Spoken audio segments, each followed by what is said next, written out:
Jones barbecue foot massage. See, now you know. Now you know what Jones barbecue foot massage is, and you're cultured. Wait, hold on. Daniel didn't even submit a track? What do you submit?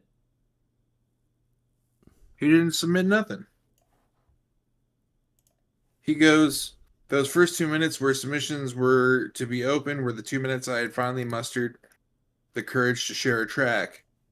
First daylight savings takes the hour I was going to use to get my life together. Now this. And then he doesn't even send a track. I thought he did.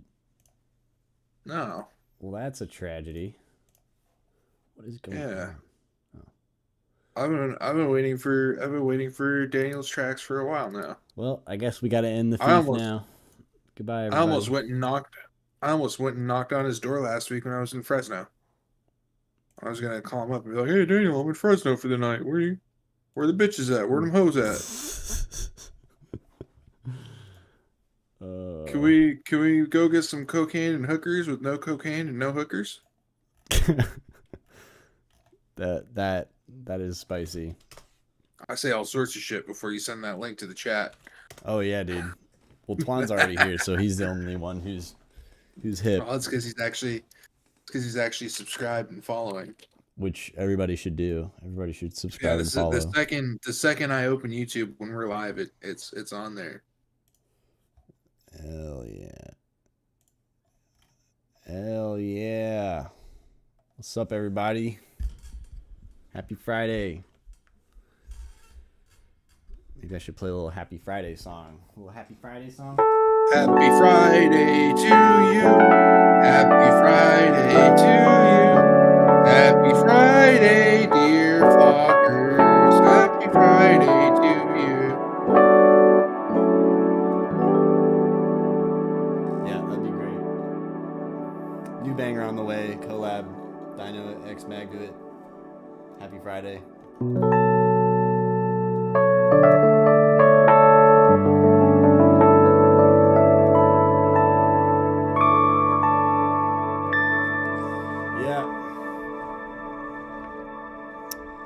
Yeah, smash the like.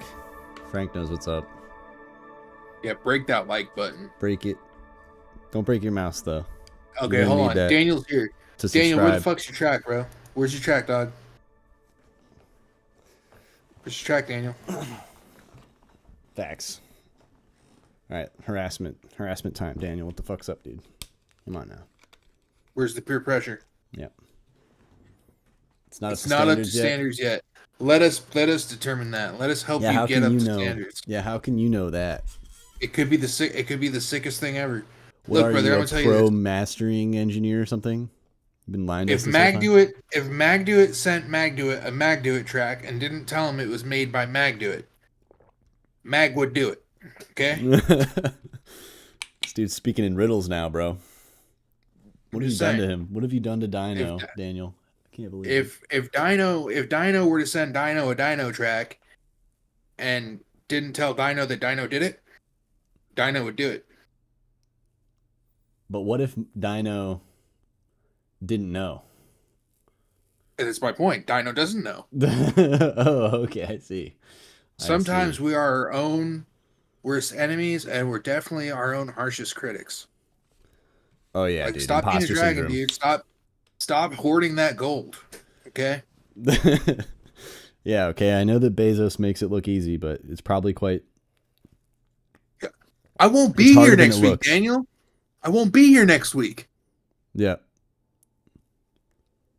And then what? You're going to say, oh, just wait another week. Oh, yeah. Just wait another Speaking of, next week, FEEF is going to be 3 hours early. Probably going forward for the rest of summer in the very least. Hopefully permanently, but I think what we're doing here is we're going to make it be earlier just because it doesn't make sense for Magduit to be up until 1:32 in the morning. And then also at the same time, imagine FEEF is over by 9 o'clock. That gives you 1 more hour to get those final touches, that buff, that polish on that track, so you can go play it for 3 other people at the open decks at your local nightclub. Facts. And at the very least, if you're like living in other parts of the world, it should be also a little bit less stressful, because I know that there's a lot of people who try and tune in, but for them it's like 5 o'clock in the morning, so they're like, screw that, I'm not sliding through. So this time it'll be like, for them it'll be like 10 or 11, which makes like a little bit more sense, I think. Maybe. Basically, they'll be doing what we were doing, which was still difficult, but it'll be easier. But anyway, 5:15 is when submissions open, Eastern Standard Time, of course, and then 6 p.m. Eastern is when we will begin FEEFs as of next week. Also, Best Coast Gang, where you at? I don't know about that.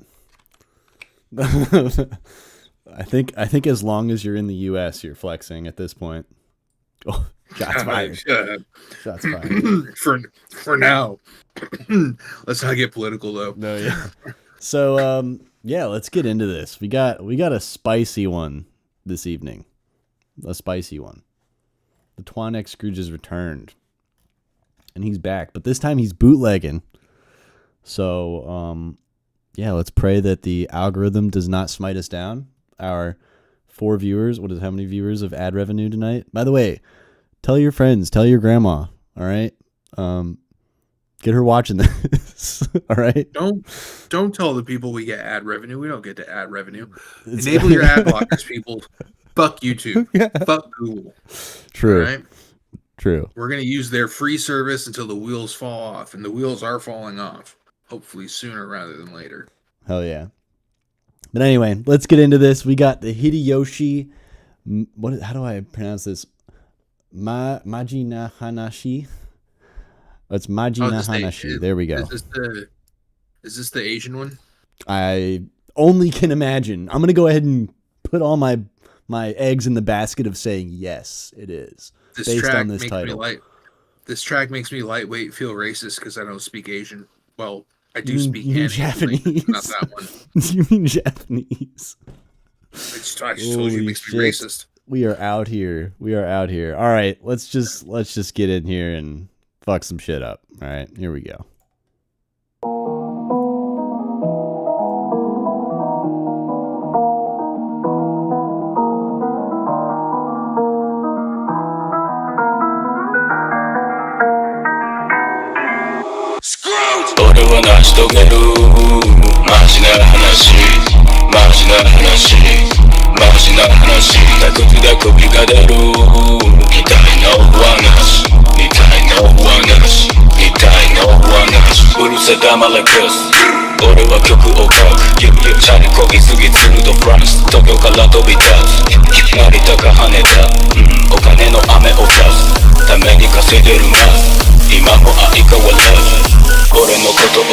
してた人たちにもはや興味がねえしあまり気にしないだから平気だけどうざいのはうざい Yeah うざいのはうざい Sorry not sorry 常に満身創痍 Yeah 俺は成し遂げるマジな話マジな話マジな話たくだ首が出るみたいな話みたいな話みたいな話俺は成し遂げるマジな話マジな話マジな話たくだ首が出るみたいな話みたいな話みたいな話中につける薬なんてないいつか仲間たちと見る世界俺たちずっと一人ではない下から上に上がっていく波中につける薬なんてないいつか仲間たちと見る世界俺たちずっと一人ではない下から上に上がっていく波俺は成し遂げるマジな話マジな話マジな話たくだ首が出るみたいな話みたいな話みたいな話俺は成し遂げるマジな話マジな話マジな話たくだ首が出るみたいな話みたいな話みたいな話 All right. You kicking us I'm off, just Dino? yeah, I'll start us off. I don't think I need the three coin technique tonight because there's only two of us. Yeah, it's less Um, confusing. yeah, some things. Yeah, so I'm just gonna ignore the questions tonight for now, and I'm gonna address the elephant in the room. It feels like you're hovering between -3 and -6 dB on that bass, and for me, my rule of thumb is I go -3 on my kick, my snare, my bass, and then I level everything to those being below. But usually I'm 3, 6, and 12. Is where my elements sit. And then another thing I noticed is like the stereo field in this track was kind of like cool. And it's funny that you are like, I don't know much about stereo field stuff. When just recently, oh shit, did I just give away that I was actually reading questions? Anyway, a very wise producer, and I already knew about this technique, but he kind of like reaffirmed, like, or reminded me of its existence. Is you could do mid-side stuff, and this guy who was like, yeah, just saturate the mids and fucking that'll boost it up a little. And then always, always, always, just a touch of reverb, even next to the OTT on the master, where neither of them belong. Just a touch of reverb always makes. Yeah, you can Right? either put no OTT on the master or 7. There is no in between. There's no between. Unfortunately. And then for the last question, what's the difference between a bootleg and a remix? It's my understanding. So a bootleg can mean like one of two different things. A bootleg is either really close to the original, or it's an unsanctioned remix. And then a remix is like an artist has been like, hey, can you remix my track? They provide stems, or you as a remixer got permission. But from what I understand, primarily a bootleg is an unsanctioned remix. Same thing. Or it's just really close to the original. But yeah, that's those are the three things that stood out to me mostly. I would be very curious. Do you think you could include subtitles with this track? Because I don't speak Indian, and I was just wondering. Seems like it's in a different language. Actually, the first time I heard this track, I was like, I'm having a lot of trouble understanding what he's saying here. Like, what's going on? And then I realized it wasn't English. And I was like, that makes sense. Okay, so now for things that actually stood out to me. Your low end is still really crunched, bro. And it's not crunched in like a pleasant way. That kick is distorting the fuck out of everything else. Unless that's an intentional, like, go, like, unless you're intentionally going for that. I don't know. It feels too dirty for me. And dirty in a way that, like, if you were playing this on my sound at a show, I would, as the owner of the equipment, I would turn it down just to make sure that you're not fucking my stuff up. And then maybe I would forget to turn it back up. Because I've seen that happen before. Where, like, the sound guy will turn it down and be like, oh, it's not fucking it up. And then they just don't turn it back up again. And then you're just fucked for the rest of the set. So, yeah. Just a thought. Maybe don't crunch so hard. Or crunch in a way that doesn't feel like you're breaking speaker cones. So, yeah. Go ahead, Magnet. Yeah, Dino's hitting with the wisdom. I mean, I'll just go through the questions first, and then I'll do some also off the rails things. So, I think that the general target range for a sub question is pretty interesting. I don't think there's any right place to put it, but if you're referencing someone like Subtronics and you're like, he's hitting -3 or 2 on a 0 LUFS master, then the question is like, what is your goal? Also, something that you should always do when you are referencing tracks is if their track is louder than your track, you should turn that track down to meet the loudness of your track. So, for example, if he's hitting minus 0 lufs or whatever, and your track's hitting minus 5 lufs, then you need to turn his track down to be at minus 5 lufs. Otherwise, everything you're doing is going to be working against you in the most unobvious way. But with all that being said, my opinion, and this is an opinion, of course, is that what matters most is it needs to sound good. There's really no like right sub level, because at the end of the day, they're gonna fucking turn that shit up or down in the club anyway. I mean, honestly, like as long as you're hitting minus 6.9 lufs, it's all good, baby. Exactly. Exactly. So my opinion is minus 6 is a great starting point. I think minus 6 for a sub is a very nice place to be. But if you venture, 1 or 2 decibels away from that, I don't see that as like a horrible thing. But my goal most of the time is to just reference something and do that. So, but of course, with the mentality in mind that if my track is not as loud as the track I'm referencing, I need to turn the reference down to match my track. And then of course the mastering of it can come later, but when you're mixing it, you want to kind of focus more on turning their track down. But anyway, that's my first kind of, hopefully that answers that question. Do we enjoy the overall stereo field? Yes. I thought it was quite nice. I thought that it was full, but mono enough to where it was focused, I thought that the stereo was good, it was focused, but also existing. So very nice. Yeah. As for the third question, oh yeah, anything I wish was wider. The one thing that could be crazy, and I know that this would be kind of difficult, but it could be dope, is maybe having moments where the vocals get kind of treated a little bit.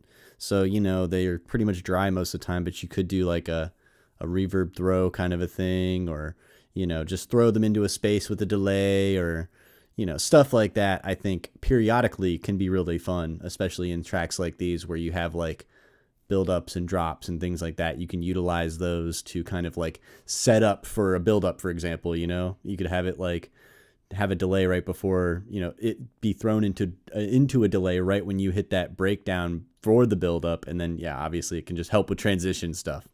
As for your third question, Dino kind of hit the nail on the head. The bootleg is essentially a unsanctioned remix or something that sounds very close to the original song, and then a remix is like an actual sanctioned, you have permission to remix this song. My opinion, as well as it goes one step further, as long as it's like basically not the same thing as the original song, like obviously different, I would say that is also considered a remix, but technically it's fair not. Use. Yeah, technically fair use it's not. And transformative works don't apply to remixes for some reason. Yeah, so those are my opinions on remixes, but those are not the facts. But as for what Dino was saying and the elephant in the room, which I'm going to address last, because we know how much elephants in the room are just like hard to talk about. The kick. I mean, Dino mentioned it, and I'm just going to kind of hit this on the head again. It is really weird. As far as dangerous, Dino's on point with that as well, but I would say more importantly, it just doesn't feel good. Like it just, forget the fact that you could destroy some equipment or whatever, but it just feels bad. I don't know how else to say it. It's just not good.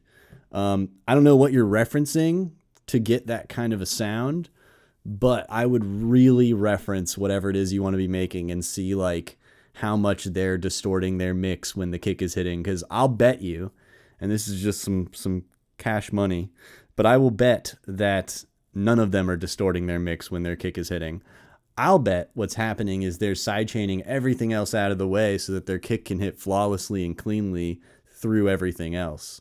But that is just I'm pretty sure that's what Scrooge does. He does do a full sidechain from everything else. But my issue with this, and it's not that this has the potential to destroy equipment, it's that the sound engineer or the sound tech would think that their equipment is being destroyed. Right. And because everyone has opinions and musical taste is extremely subjective, they're just gonna be like, well, fuck it, I'll just turn it down. You're not gonna be able to tell the difference anyway. Fucking two lofts anyway.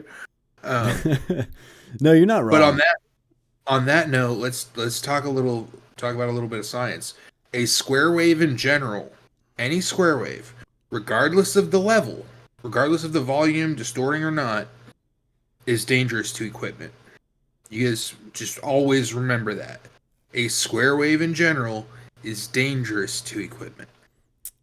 Okay? Because what's happening is if you think about a speaker diaphragm, right? Where you have the right? So a sine wave is a smooth flowing motion. A square wave is a chop, which means you're pushing signal onto through the speaker, right? And it's holding that position. It's generating a lot of heat and it's generating a lot of strain and wear on the equipment. So for the most part, and I think we might have talked about this already, but like a true square is not even possible. Yes. Like I'm pretty sure as far as like physics goes. Yeah. If you're gonna square something, wave fold it to square it off to where it's still micro moving, but not maintaining a sustained position. Because like for sure, if you're putting square, I'm just not gonna let an artist who plays square music through like fuck Square Pusher. No, I'm kidding. I'm not gonna let a square wave artist play on my shit. Okay. That's what it comes down to. So I'm just gonna do some reconnaissance here because he's saying that he does full sidechain, and you said it as well. Let me listen to some of this again because I almost did not notice that.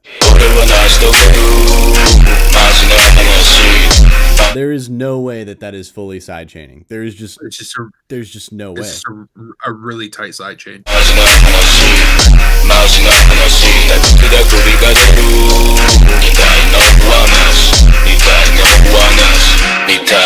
So then how can I still hear? Well, I guess this is maybe where there's like tons of high frequency content in the kick and it just sounds like the reverb of everything else.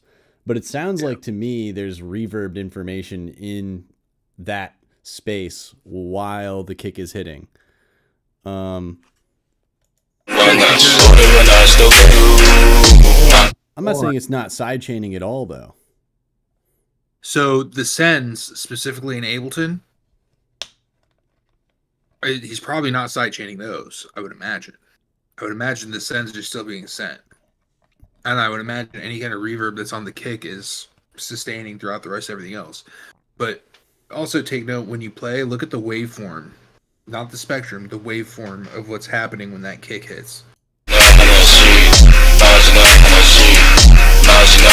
No, I mean, I can see at the transient, it's definitely sidechaining. But what I'm talking about is like the tail end when it starts doing this, right? Because there's like, you know, when it starts to like fade out the sidechain or the kicks starting to fade out and the sidechain starting to fade back in. I feel like there's too much of like this happening and not enough of like this happening.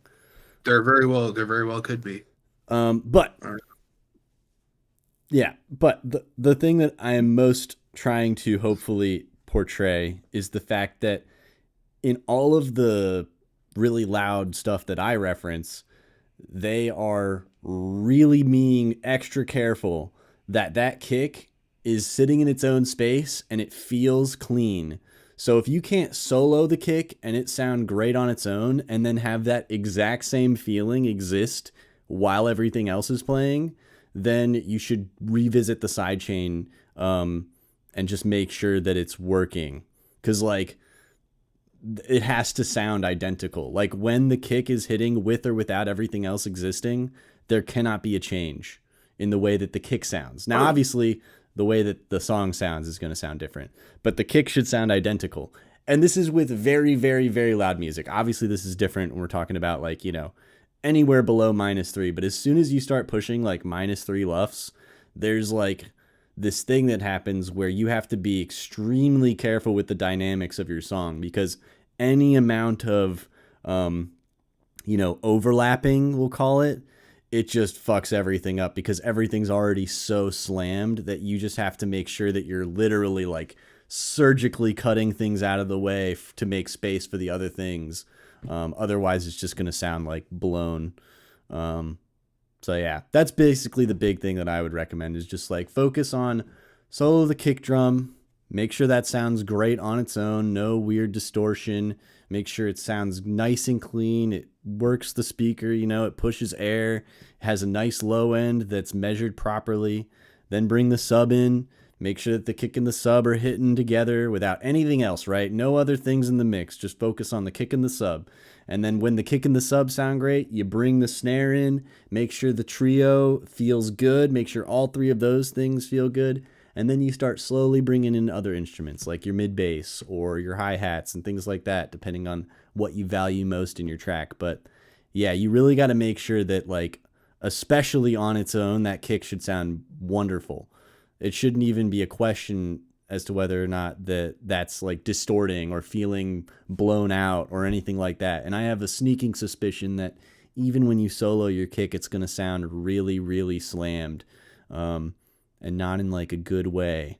But then on top of that, yeah, if you are trying to really slam your kick that hard, that means that you have to essentially make sure that nothing else is even coming close to playing at the same time.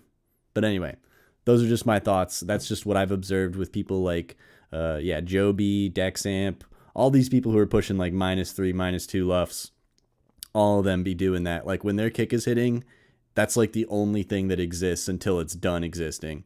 And then it's like, and that's why the side chains on their tracks are just like aggressive as fuck. Like you can feel the pumping, like it's extremely full and obvious. But anyway, Do you like to feel the pump? I mean, I'm a big fan of sidechain pumping personally, but I know that some people hate that shit, so I don't know. Arnold likes the pump more than sex, even. Oh, you thought I meant something else? Yeah. You perverts. All right, are we satisfied with Scrooge's track? Yeah, still a fire song, dude. I think you should keep working on this and just refine that mix, make it less slammed, and I'm sure it'll feel great. So, yeah. Keep flexing, bro. English subtitles for me, please. Just respit the whole thing. Just respit the whole thing in English. There's your homework. Imagine telling a Canadian that his song has to be in English because this is America. Yeah, dude. You better fucking put the subtitles for when you say like colors. We need subtitles for that. Anyway, because yeah, obviously they spell color differently. Anyway, here we go.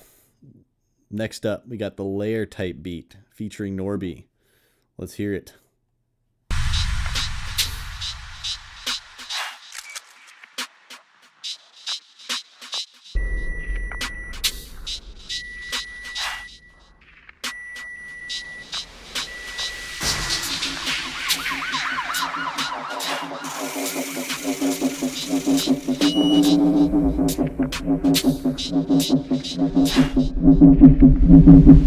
Man, fuck you.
This is a certified hood classic.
Very nice.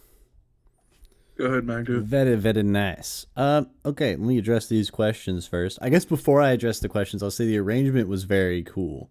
I think that, yeah, as far as arrangement goes, this is some of the best stuff I've heard from you. Then again, I don't know, like maybe it's the Norby X Frankie too. That's kind of a dope combo.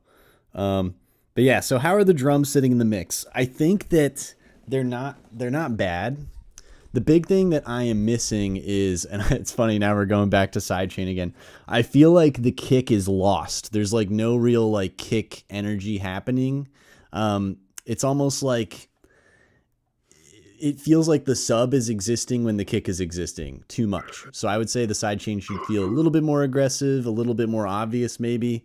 Because there are many times where like there's a kick happening when a bass is happening, but it just doesn't feel impactful. So yeah, that would be like the first thing as far as drums sitting in the mix that I would address. But everything else sounded kind of nice. You could probably bring everything else up a little bit drum wise, like, the snare's kind of quiet. Hats are okay. Hats could come up like a teeny bit, but definitely the kick and snare need to be like slapping, slippity slap. Is this loud enough? For this style of music, I would say maybe. I would say yes. The only thing that's keeping me from saying yes is I don't know if I'm a fan of the way you're hitting whatever the ceiling is that you're using. Like, I don't know if it's a clipper or a limiter or what, but it sounds like when the basses are happening, there's like distortion, and I'm not sure I'm a fan of it because the style at this level needs to be like, this level being volume needs to be like nice and clean and like pristine, especially when it comes to deep dub. And I feel like the saturation and clipping just, like even if I was to turn this down, let's say I turn this down like halfway, I'm still gonna be able to hear it all. See how it still feels kind of like distorted, I guess, like, and it's not in like a pleasant way. I can really hear it like almost in the stereo image, kind of like my headphones are breaking a little bit. Yeah, so I would just try and like either raise the ceiling a little bit on those two things, or try and hit it less with like the mid basses and maybe more with the drums and things like that. But yeah, that's like the big thing when it comes to the loudness that I was surprised by, because usually when stuff is quieter like this, there's none of that sound. It's all very clean, very non-distorted, very just, not clipped basically, but it sounds like it's hitting that clipper. What is one thing you would change about the song? I mean, knowing me and the video on the fractal technique, the big thing that I always yearn for is timbral changes in the basses. So I think it would be fun to get a little bit more variation in that regard. But that's probably the one thing that I would like changed. But that's a personal preference, But anyway, still really cool track. Dino, take it away, brother. Frank, I love you, buddy. I'm just gonna rip the Band-Aid off. Just gonna rip it off. How are the drums sitting in the mix? I don't know. I didn't even realize there was drums in this mix. There was a snare, maybe, kind of. There's like a jazz brush on a snare, kind of, maybe. There was no kick. I have to disagree with Magda. There was no kick. I was trying to be nice about it, Dino. Fuck. But no, you're not wrong. It's lost. Yeah. Um, I will say this. Magdu was right about the hi-hats. They are nice. Rhythmically, they're nice. There's a good flow to them. They just need to be loud. Like, this is addressing question 2, right? About the loudness thing. It was a very quiet 10 lefts. I expect 10 lefts to be louder than that. Like, I don't generally pay attention to the screen. I don't know if you guys noticed. I was kind of doing my own thing. I was expecting like minus 15, minus 16. It was minus 10.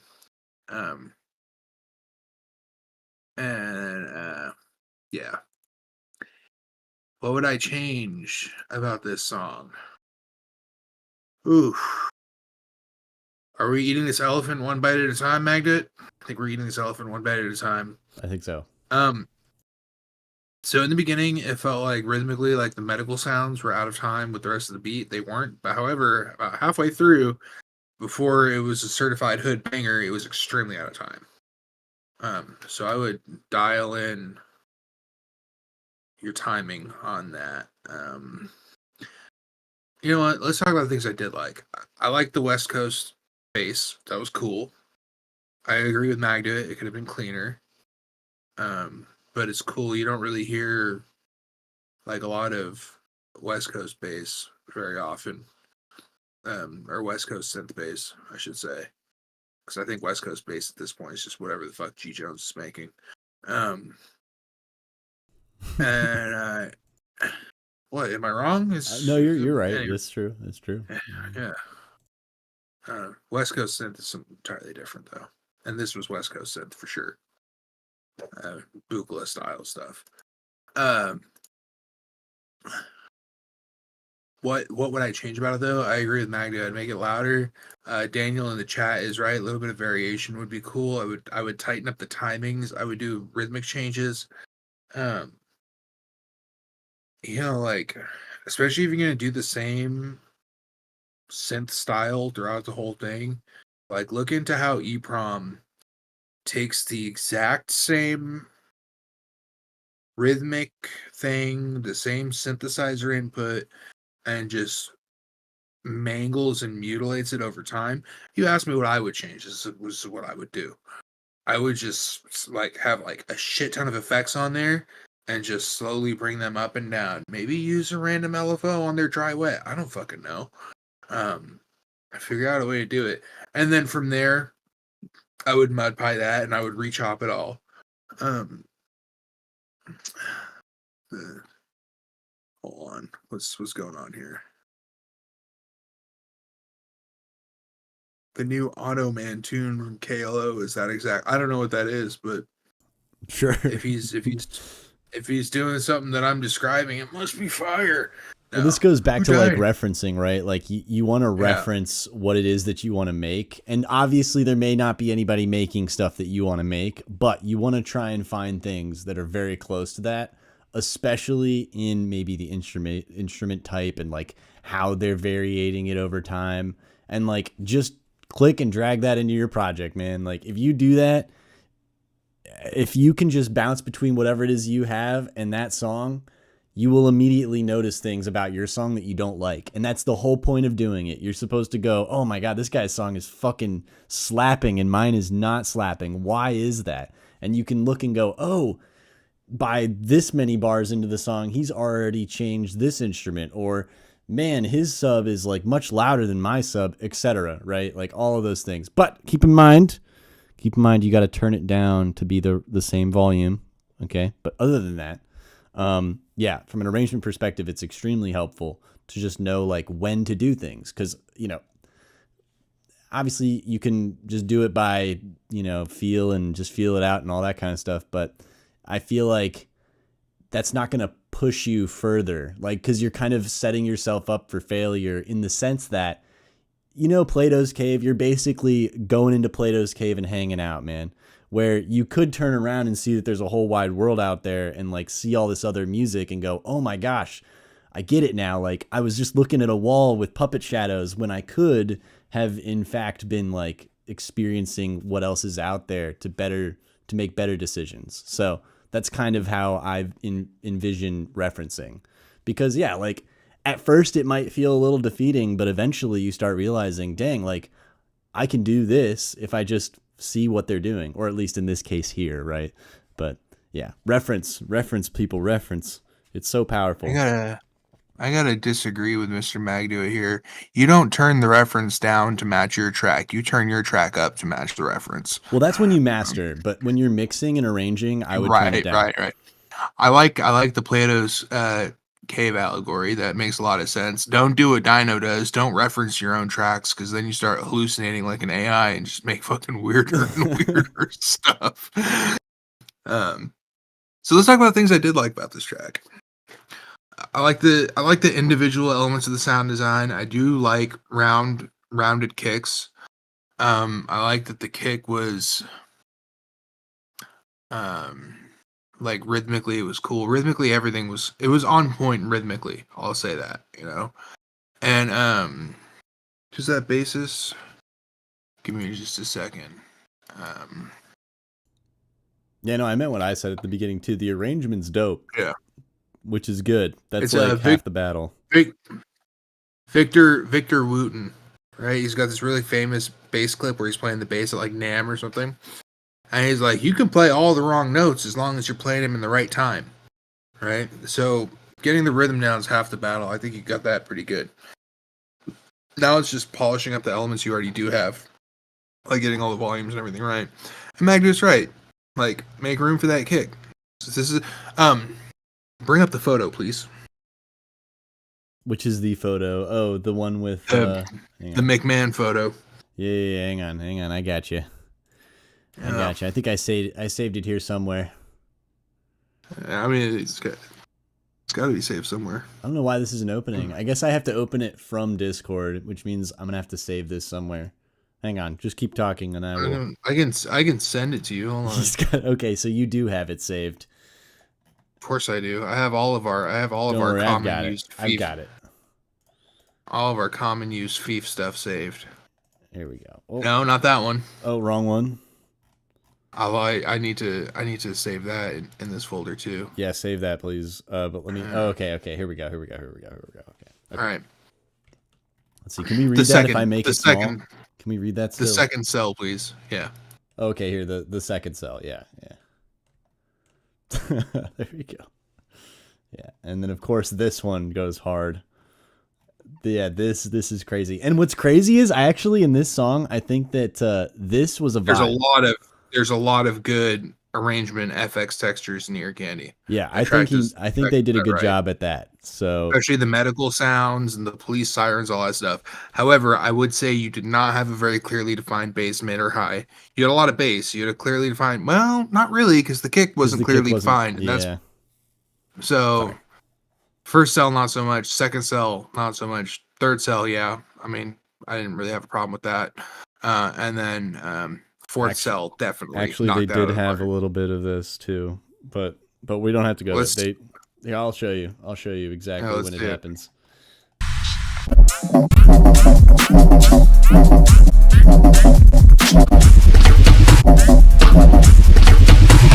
You can see it there, right? But that fill, yeah, but that's not like that counts like the though. whole fucking whole fucking track all the time. You're right. It just removes a little bit of the bass. Like there have been some offenders. I do it. I guess that does count as minimal. I guess that does count as minimal, right? That they kind of okay, fine. That's checked. That they checked. It's not a fucking. It's not a fucking super solid fucking stack. Anyway. I think we gave them our thoughts. All I know is, yes, this is definitely worth continuing to work on. Please finish this. I really hope you can integrate these ideas, because like this is a good idea. It just needs refinement at this point. So, yeah, I think that's all right. And Daniel is asking for all the fucking FEEF memes. I'll send it to him. All right. While we're listening to this, you can send that to him. I'm gonna get the questions up. Because those are going to be important here, so we can better understand what people want. What do you want, Gav? What do you want from us? I just want a pretty girlfriend that likes to What? No, I'm just saying, what do you want? Period is the better question. Not just what does he want from us, but you know, I'll tell you what I want. what you really, really want. I want about $100,000 a week and a pretty girlfriend that likes to do naughty things. And I feel like if I get the one, the other one will easily show up. Fair enough. Wise words, Yeah. my friend. Wise words. All right, Yeah. trap sauce, A minor. A minor.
All right. I believe it's my go. Yes, sir. First off, that harmonic bass that hits at the end, the clean sine sub bass thing, that's fucking sick. I love that. Unexpected to hear tones like that at the end of the track, especially in a track that was as dirty as it was up until here. I'm gonna work in reverse here. Advice on taming the high tones without killing the timbre of the sound. I don't think the high tones needed taming, really. I thought it was pretty good. The only thing that I think needed taming was maybe you could have given us a little more of the old Harmon target a little more. Magdo, you know which photo to bring up for this one. Yeah, hang on a second. Let me grab the little U shape. Oh, the old curve. Here we go. Give us the curve. That works too. Yeah. There you go. I feel like there wasn't enough of this in this track. Oh, what did you want this one? I wanted Charlie. Did you want... Okay, I get that. All right, yeah, I agree. Your friend is your friend using high-end headphones that are known for hurting your ears in the high end? So I think that Is your friend most? Sorry, go ahead. I might interrupt you here just because I actually disagree with you. I think really, yeah, I think there are a couple resonances in there that you could definitely cut out a little bit, and you could use soothe, but I don't even think you really need to do soothe. I mean, like I would just do boost and sweep, and you'll find them. They're there. Yeah, they're begging for it. They're begging for that reduction of like 4 or 5 decibels, but very, very, very, very, very few times does that happen. Like it's very minimal. Like it's not a lot of the time. So yeah, continue. Schlepp is spitting facts too about the pink noise thing. Mixing the pink noise is a really good tech to do. Anyway, and then it looks like there's only 2 questions. Do you think this needs a third drop, or should I just make the current ones longer? Oh, and then starting points for mix. Okay. don't know if it needs a third drop. It needs a third drop. How long is this? 2 minutes 12 seconds, probably. Probably I would. needs You more. could go for a third. Probably go for a third drop. Just copy over the first one and then throw some of them effects on there. You know, and then it's a riffer. It's a riffer track. You know, there's not like anyway. And then starting points for a mix. Fucking set your kick, your snare, and your sub to -3, and then mix everything else to that level. And well, actually, set some pink noise to -0.3, and then set your kick, your snare, and your sub to that, and then mix everything else to that according to taste. Or just mix everything to pink noise, like Schlep said. But yeah, no, I really like this. I know I wasn't like blasted by high frequencies. I don't think, but I'm also not using screaming treble killers anymore. So that could have been the difference. But Magdu's right. Always just a little bit of a what is it? Band peak, right? And then boosted band. Yep. Peak and then sweep these, it. let me see if I can see. And then always start at the usual suspects: 1K, 2K, 5K, 10K, 15K, like the usual suspects, right? One of those and be like, oh fuck, well, there's that. Just a little bit like sharper, yeah. a little bit sharper cue than that. And then if actually you're using, just do this, just do a little bit of that. If you're using Pro Q like he is right here, you can set it to dynamic mode, or you can do TDR Nova has dynamic mode, and then it'll only knock that out when it peaks over a certain threshold. So that's a good way to do it. Or you could use something like Spectral Compressor or Soothe or something like that. And they all basically just do the same thing. They just take a frequency, and when it passes the threshold, it just cuts out that one frequency. But yeah, no, good track. I like this. Yeah, I mean, yeah, I think that it does not need I think it needs a second drop still. I'm going to go ahead and say it. I feel like the song feels 2 minutes too similar. Short, especially. Oh, you mean like a complete B section? Yeah, like I feel like the difference between this, there's like too much of the same timbres happening. Considering the lack of elements. Now, maybe if there was like a vocal on this or something to help kind of carry the I don't know, the arrangement, the dynamicness of the arrangement, I think it would be fine. But in the context of what you have currently with no vocals and just like it kind of feels like a beat, right? Which means that it feels empty. Maybe not empty, but you know what I mean? It feels like it's missing something. So yeah, I would try and get a little bit more spicy with the timbral differences in the second half here, because by this second drop, I'm kind of bored of this sound.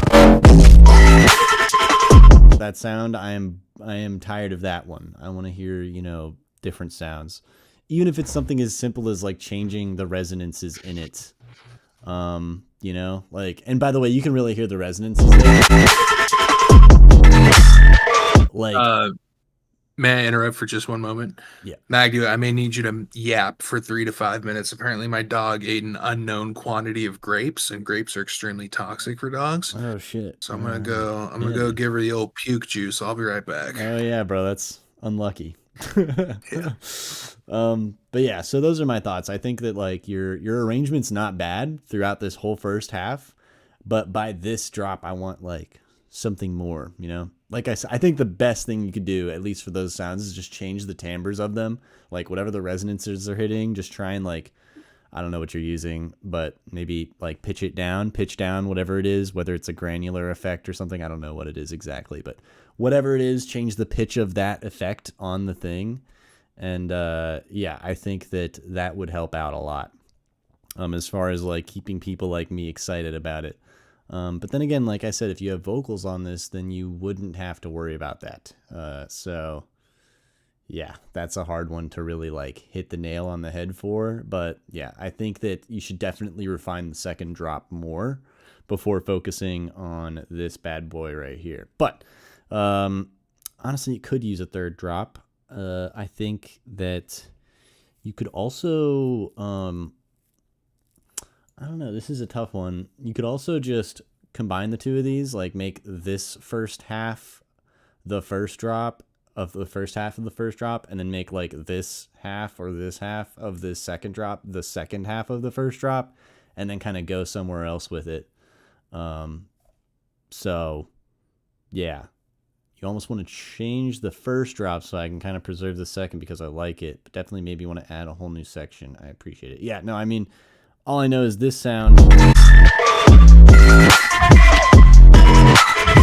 it just sounds too similar throughout the whole thing.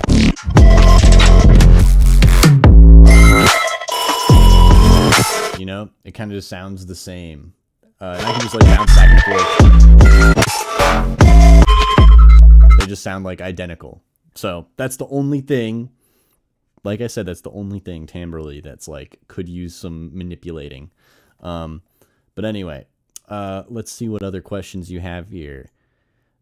Starting points for a mix. Yeah, I mean, we've kind of been just fucking nailing that one into the coffin for sure. Yeah, just find a reference and or yeah, -3, -6. I've been setting all my stuff to -4. I don't know if that helps, but that's just seemingly been a nice sweet spot for me. -6 is a good starting point if you want headroom. You know, there's a whole lot of songs out there that do all kinds of different stuff. But yeah, that's just, I set my stuff to -4. So there you go. On a bus level, I will set all of my drums, like the kick drum, my sub, my, you know, mid basses, all that stuff are hitting -4. And then I clip them, and then I clip them at a bus level where they're all clipping to -4. And then I boost that into a limiter. And I guess technically it's a limiter and a clipper. Been using newfangled saturate a little bit just to experiment with, but you could use any saturator or limiter you want, really. Or clipper and limiter, rather, but it ends up saturating the mix because a clipper is technically just a distortion, isn't it? Because you're just chopping everything off. It's an automated Rift preset that you made. So maybe you should manipulate the preset a little bit, you know. Rift is pretty cool. If you have, I don't know, I guess it's one of those things where even changing how you're, because I assume you're doing some automation in the preset itself. So yeah, I would mess around with some of those shapes of the LFOs, even that kind of stuff. I would say helps a ton. And it's like simple things, right? Like you basically, my reference or my point of reference that I would recommend to you is just look up the fractal technique video that I've made and just do that. You know, change 3 little things in the preset, boom, you've got a whole new sound. And that's just the way to go. And you just duplicate the original so that way it still maintains the kind of timbral qualities that connect it to the rest of the track. But yeah, as for taming high tones without killing the timbre of the sound, shout out Owl because he's a fucking goat. I have been using the plugin that he referenced last week or told me to experiment with, and I'll just bring it up and show everyone because it's such a cool plugin and it's free. But if you've never heard of Air Windows is awesome. And I've had Air Windows stuff for a while, but I didn't realize they've fucking put more stuff out. But there's this one, I guess, like plugin inside of the plugin preset, even, I don't know what to technically call it, but it's technically its own kind of plugin. But it's basically called Air 4, and it's fucking awesome. It basically just lets you use the this ratio knob here and the dark F to essentially create a slew clipper, which, if you don't know what the slew of a song or sound is, it's like the highest high frequencies. It's like the crispy area. And yeah, you can adjust this dark F to essentially like create a clipper for just that area. And then the ratio is essentially how aggressive that clipper is. And then of course you can still adjust the balance between the high end and the low end being like, you know, everything below that high frequency area by adjusting these two knobs, this air being the high and the ground being everything else. But yeah, I've been using this a lot. So shout out Owl. Thank you so much for introducing this to me, because it has become a big part of my workflow. So yeah, that's one thing that I can recommend to you. On top of course, the EQ trick that I showed you earlier. Just yeah, get in there with a good old fashioned one of these bad boys. You know, just grab a EQ that's good. Heck, you could even use EQ8. Really, I don't know what DAW you're in, but let me see if I can find something harsh and loud and obnoxious. I'm sure I can find an old mud pie that's annoying, and just show you.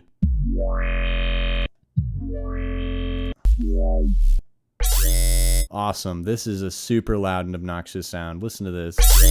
Oh god, that sounds fucking gross. And then yeah, you just grab an EQ, and I'll just use EQ8, and you just let me make sure you can see this. Awesome.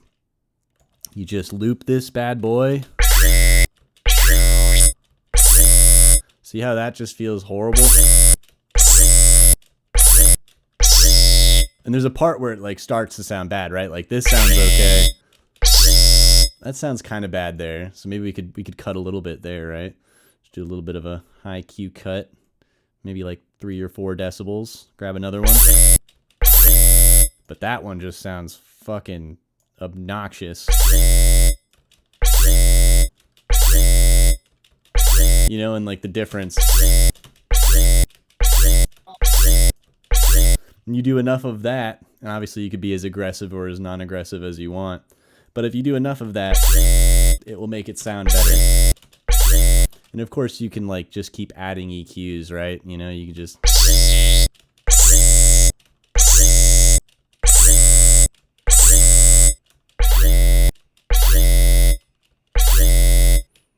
And yeah, I mean, the difference here, you can already start to see how this works, you know? So, yeah, that kind of stuff. Yeah, that sound is, it's a fucking great one. I'll tell you that much, Ian. Thank you for appreciating my nasty sound, because it is not good. It is not a good sound. But I'm glad that I was able to find one so quickly.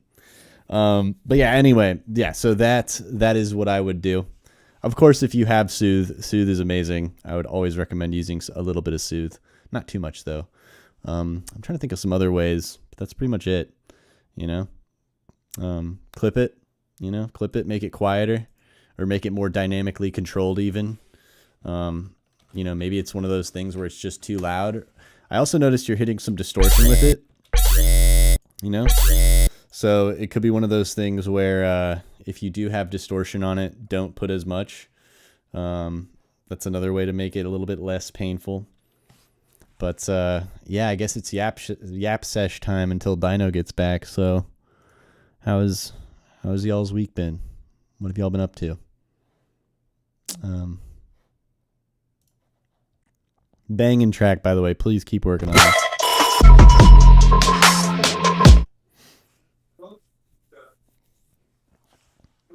Chillin'. That's good to hear, Schlepp. Chillin' is nice. That's a good vibe. I try and chill. I chill most of the time.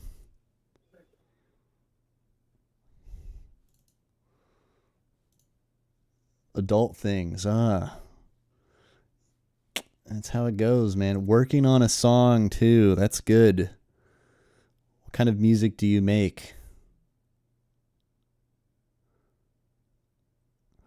Oh, yeah, if you're on Ableton, bro, I have another rack for anyone who doesn't know that I make racks. I built a thing called Micro Soothe, assuming you don't own Soothe. If you own Soothe, then just use Soothe. But I have this rack that I built that's essentially a stock dynamic EQ, and I just call it Micro Soothe because it does that. But you can basically solo frequencies with it.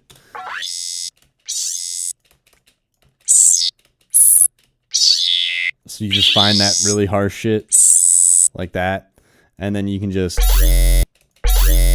dynamically control it. You can adjust the amount to be, more or less.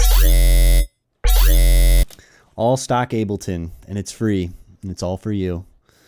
Yep. So if you're in Ableton, yeah, all you got to do is just sub to the free Patreon, and all the free shit is there for you to dabble in, I know I like to dabble. Some might even say I'm a dabbling connoisseur, a connoisseur of dabbling. Electro rock jazz fusion. What an interesting vibe. And let's see, housey type, but sometimes vapor. Clams Casino. I do not listen to Clams Casino, but I've heard that name before. Nice. And here, if you don't know what the Patreon is, I'll put it in the old chat. So Sorry about that, guys. Have to go and find it. Oh, he's back. Right. Yes. You'd be proud, Dino. I'm shilling my own Patreon. That's good. Yeah. You'd be. I'm so proud of you. Are you shilling the fact that next week we're starting 3 hours earlier? Oh, I should shill that too. Yeah, we're starting 3 hours earlier next week. So be ready to not stay up as late. Be ready for that. Okay. Yeah. So that's 3:00 West Coast time, guys. For my Westie besties out here. Hell yeah. So my dog ate a non-zero amount of grapes. I know that. She also ate a non-zero amount of hard candies. I know this because there was at least one hard candy in the puke one of the puke piles that she produced for me. Oh. So, yeah, I gave her the old hydrogen peroxide. I thought she was done, so I let her back in the house. And she went inside of her little dog cave and ended up puking on the mountain there, too. That's where the hard candy was. I see. Yeah. She was like, you thought I was done, but I have another gift. The joys of having a large dog that gets to decide when it takes things off the counter and when it doesn't. Oh yeah, that's difficult. You basically have to get a one of those like just a lockbox, like a fucking safe. Instead of a gun safe, you need a grape safe, A grape safe, yeah. Not only for your dog, but for that duck that's kind of on that lemonade. My brother both of my brothers have a gun room. They just keep locked all the time because I'm a felon. I can't be near firearms, whatever that means. Whatever that means. Yeah, I guess you got to watch out for those. Yeah. Anyway, are we ready to move along? Time for the schlep. Yes, thank you, Gav. Hopefully that helps you make banging tunes. Same with everybody else out there. I hope you guys are always flexing and continuing to grow. But yeah, we got the nameless halftime tune. 87 BPM, I would assume.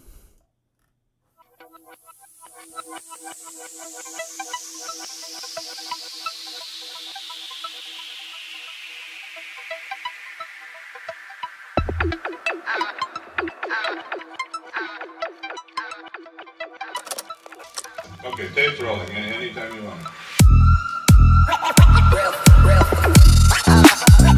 Real fellas. Get your ass to the real fellas. Get your ass to the alright. 10th round, and still catch him at beat downs.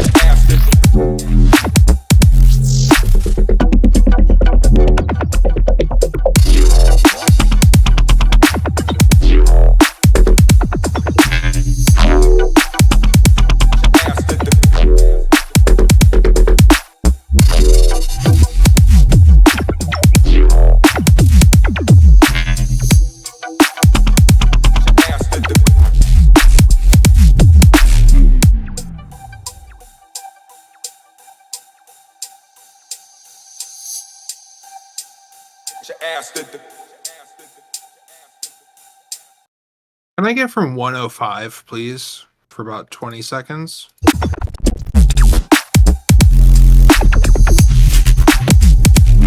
it's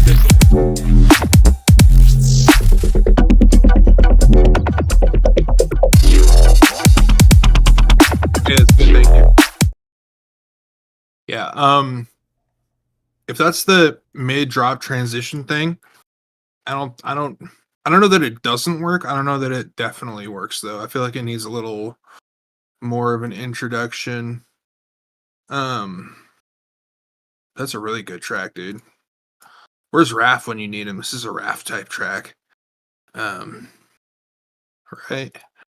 Anyway, I'm sorry. I'm not going first here, right? It's Magda that goes first this time, I think. Oh, I mean, I can start. We're not on the 2 coins tonight. Yeah, I would say flex Alright. just because I yapped for like a long time. All right. Is the sound design in general working? Is it muddied, kind of like the knife has lost its edge in there? I mean, the sound design worked for me. There's some things that like you could definitely spice up that noise base a little, make it a little crispier. Add in like maybe resample it a few more times. Put in some like transient shapers and boost the transients on it just to give it a little more like poppy grittiness. That's how I would do that. Does the arrangement work with the beat to start?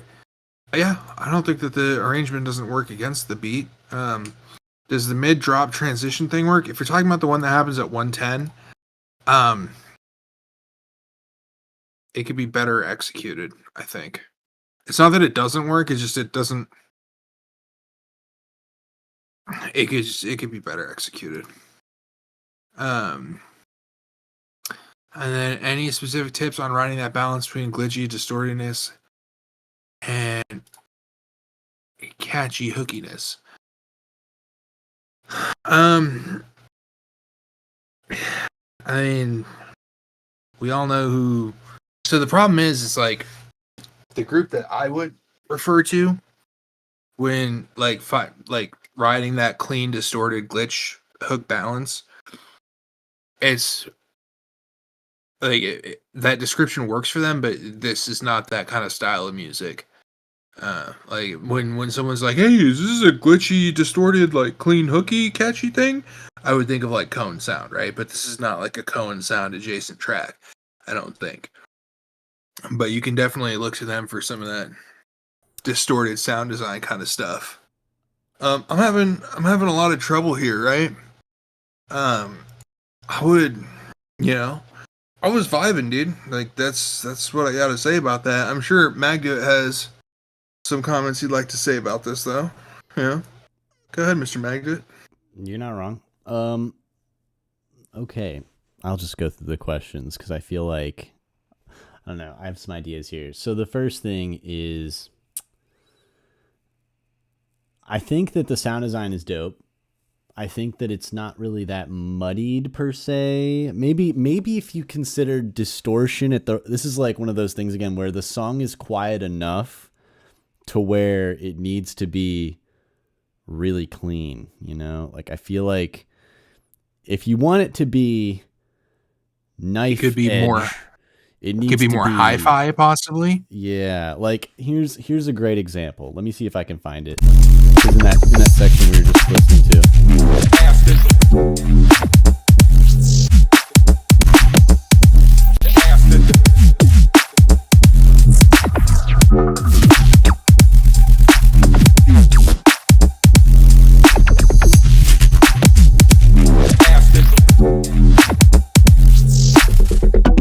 Right there. That distortion I don't like. You hear that? You guys hear that? That sound like my headphones are like, no, please don't do this to me. Because the reason why I'm saying this, all right, is because everything surrounding it is this pristine, like squeaky clean, beautiful creation, right? So you have like all of this wonderfully mixed stuff, and then you hit them with that nasty clipping, and I feel like it just doesn't quite get me excited about it, right? Like I'm like, you know, like I don't know if that's the vibe. So I would just kind of like really listen to this track a couple times, you know, find those little moments where you're hitting that clipper a little bit too hard and like figure out what's causing that. Sometimes it's like low mids or mids. Sometimes it's side information.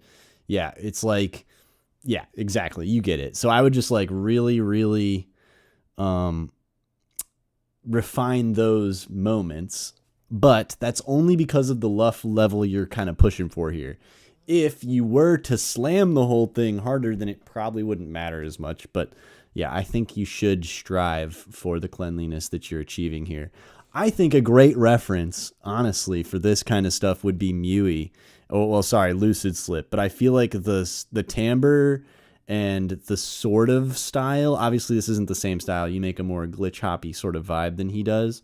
But as far as like mixing preferences and how to kind of go with this style of music and sound design, I feel like Lucid Slip tracks would really be like a great reference for you to just like figure out what direction to go as far as the mix is concerned.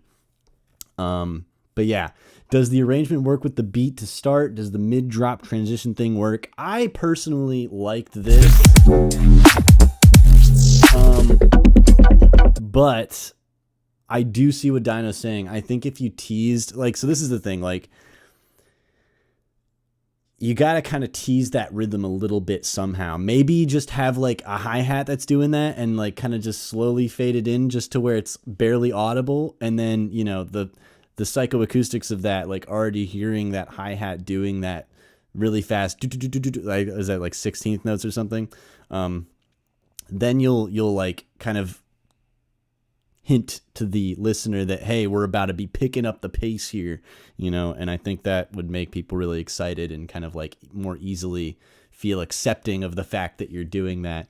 But yeah, I thought those are my opinions of that. I think that the arrangement's nice. I think the arrangement is really nice. I think that you could use, I think someone mentioned it, kind of like a mid-rangey melodic thing that's happening just to kind of like seal the deal on the story you're trying to tell here. But yeah, and I think that'd be another reason why you should reference Lucid Slip, because yeah, he obviously makes a lot of these sort of styles of bass, and I think you could see like, well, what instruments does he use for like mid-range melodic stuff, and maybe kind of piggyback off that. And yeah, no, that's my thought on that. Any specific tips on riding that balance between glitchy distortedness and catchy hookiness? My opinion is if you can think it and you can beatbox it or hum it or sing it, then it's fucking perfect. So my recommendation is like, listen to the track, come up with something over top of it, you know, like, you know, you could have like a do, you know, you just have all kinds of stuff just pops into my head personally, but you know what I mean? Like that's what I would do if I was you, is just like listen to it and go like, okay, what kind of a lead instrument should I use? Let me listen to this Lucid Slip song real quick. Oh, okay, he's using this instrument. All right, after I've got my instrument that I'm going to use figured out, I'm going to go, okay, well, what should I make this instrument kind of play? You know, oh, fuck, let me just think of like some nice little, you know, motifs in my head. And yeah, I would just kind of aim for that. One of the most unobvious and underused tactics is just listen to it, you know, a lot in the shower, on your way to work, fucking, I don't know, wherever you are, right? Just try and listen to it and then go like, this is an idea that popped into my head. And then what you do is you go to your phone, you find like a voice recorder, a memo recorder, some shit like that, and you record the idea into your phone. And then what you do is you drag that into your DAW and you basically just identically replicate it into the song with, of course, you know, another instrument and a little bit of refinement. But I have found that to be like such a great way to improve catchiness, because like if you're coming up with it during those like, you know, unplanned moments and it feels good at that time, if you can capture that and then bring it into the song, then you have yourself something very special. So that's my recommendation for anyone out there trying to get more catchiness or hookiness into their songs. Because like everybody's got a phone. If you don't have a phone, I don't know how you function, honestly.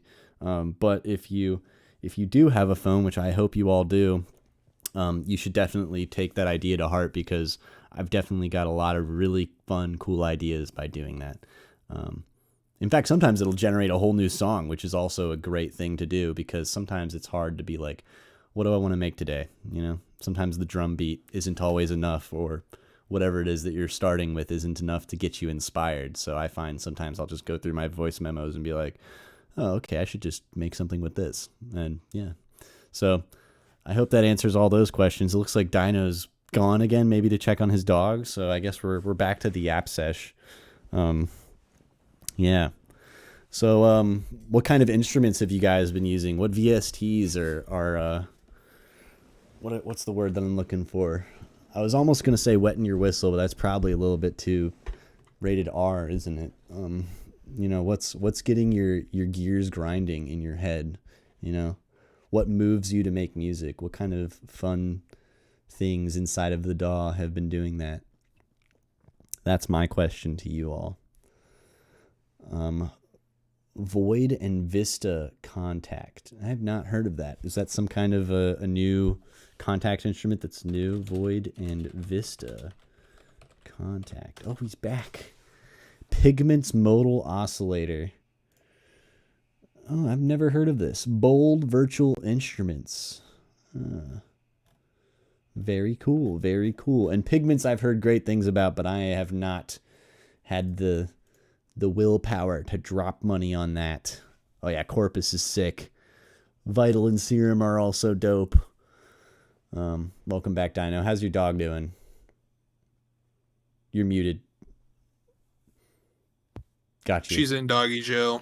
Oh no, not doggy jail. Oh, Shaper Box, Yeah. another great one. Sorry, I asked them. Hold on. Are we talking cents?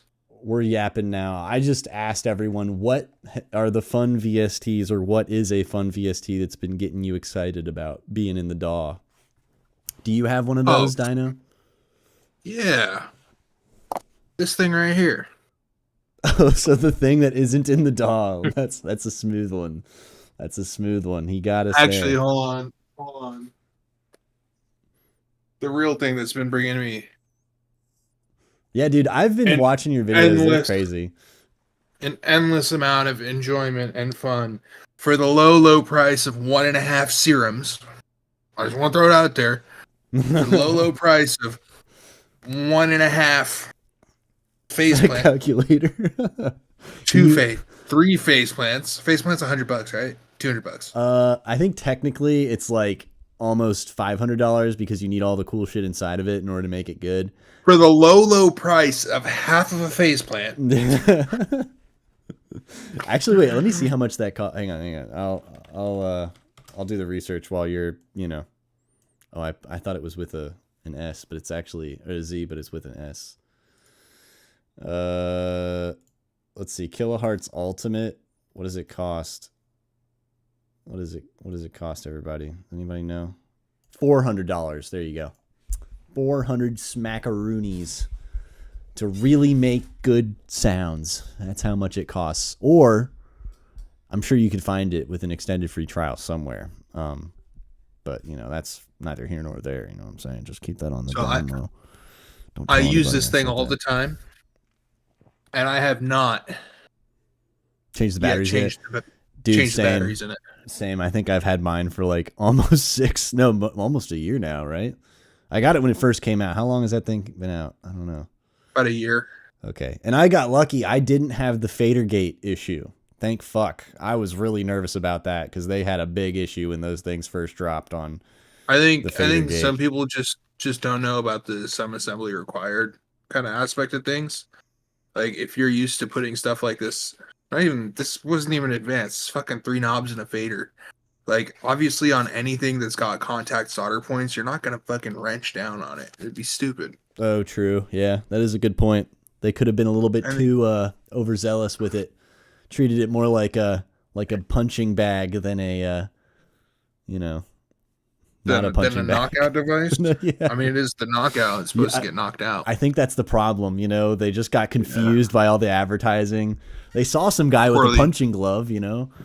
I guess Yeah, and actually, the packaging for it's fucking spectacular.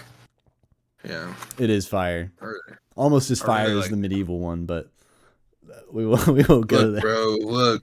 Okay, are we done with Schlepp's track? Did we are, finish that one? but I want to answer this last question. Is there a good analog? Is there a good analog to start messing with? I think he means device. I always see Deadmau5 with crazy analog, and I always wanted to try. What is that, Dino? What are you advertising there? For the low price of one phase plant. Okay, $400. Jesus Christ. No, That's this thing's $529 to $600, depending on if you get it on sale or not. Oh. Did you find it on sale? I did not give a fuck, and I could have got it from Toman for like $450. Oh, right. But then I have to pay. But then I have to pay import taxes and fucking shipping, and like, yeah, you could get a fucking MPC Live from Tomon for like $850. But then what's the tariff gonna be on it? Especially this day and age, we all know that tariffs are a real thing now. Yeah. No, By the way, if you're planning on buying gear like this, get it sooner rather than later, because a lot of this stuff does come from China. I think this thing comes from China, right? Where was this made? Where were you made? China. There you go.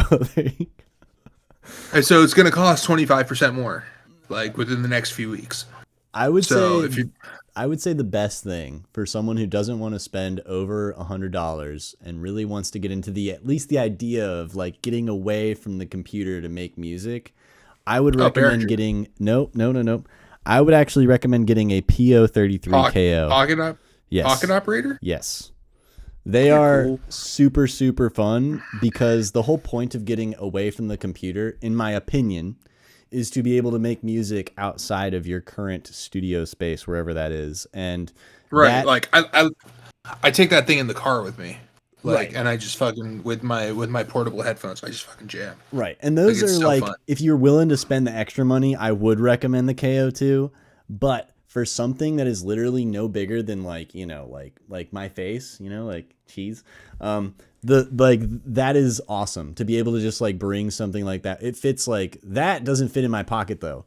The pocket operators literally fit in your pocket, man. It's crazy. What kind of bitch-made pockets do you have? Where are your Jinko fat pants, bro? Oh my God, you're telling me you could fit that thing in a pocket somewhere, dude? That's crazy, bro. I used to be able to fit a lot of things in a lot of pockets, brother. Same here, but I don't know about that, bro. That's like a fucking. You be walking down the street going, "He's got a gun." No, right. So depending on how much you know about synthesis already. And so for instance, I know for me at least, and I'm pretty sure I can say this with a level of certainty for Magnet, like you can drop us in front of pretty much any synth, and as long as things are labeled within the conventions of general synthesis, whether that's East Coast or West Coast synthesis, most of us are familiar with East Coast synthesis, like the Moog style of doing things, where you have like an oscillator and then a filter and then a amplifier circuit and that kind of stuff. Like as long as the equipment is generally well labeled, you could drop either of us in front of pretty much anything and be able to figure it out. So if you have that level of knowledge of synthesis, get anything, right? But like honorable mentions right now, Roland has the Era series, AIRA. Those can be had anywhere from $150 to $225. They're cool little devices. They're like about half the size of the KO2, and they're like full-fledged fucking little mini synths. They're cool. They also run on battery or USB. They have MIDI in and out. But all of these devices are all going to suffer from the same problem, and that's that they all outputs at 3.5 millimeter, 3.5 mm, which like the synth down there doesn't. It's fucking dual quarter, right? Because it's a real fucking piece of equipment.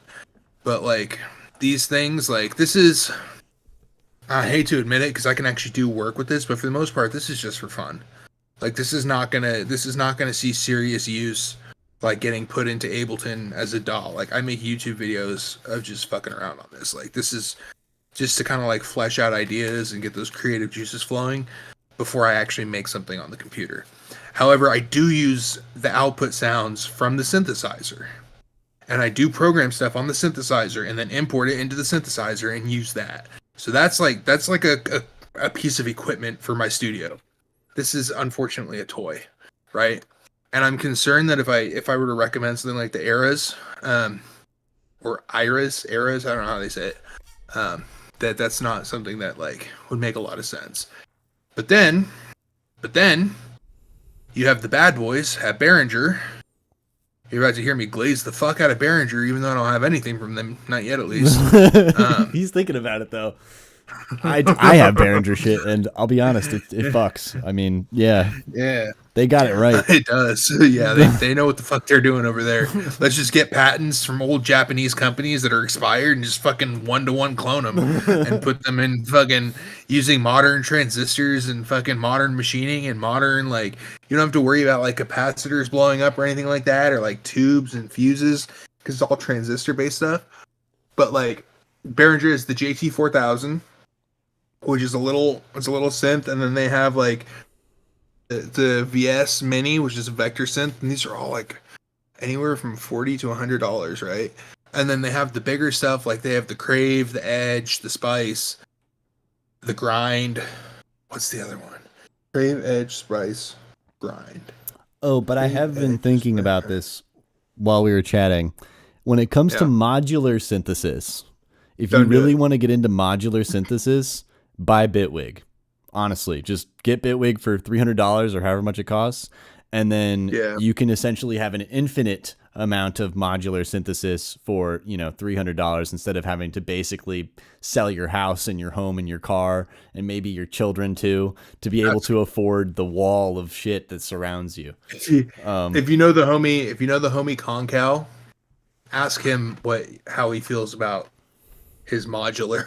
And Schlepp, I thought about VCV Rack, but in my opinion, as someone who has used VCV Rack, I think that VCV Rack is not that good because, first of all, it's not free as well, and second of all, it doesn't really. No, VCV Rack is free.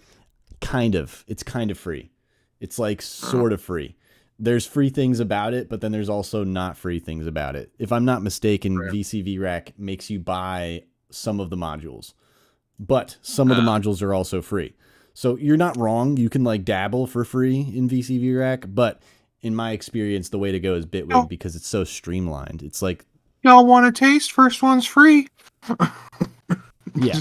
Just a little taste. Oh, yeah. And I mean, like, that's the thing, Schlepp. Like, anything's free if you're going that route, anything's free. You know what I'm saying? But yeah, if you want to buy something, Bitwig, I use Bitwig a lot for modular stuff, and it's really fun. Because you can just do whatever you want, It's like having the big wall that Deadmau5 has, but not having to spend literally hundreds of thousands of dollars on it. All right, I can't do the whistle. All right, are we ready to get onto Rav's track? Yeah, we got our daily yap in. We're sorry, everybody. Time for Rav's track. We got the Cyst dub. All right.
All right, who's going first this time?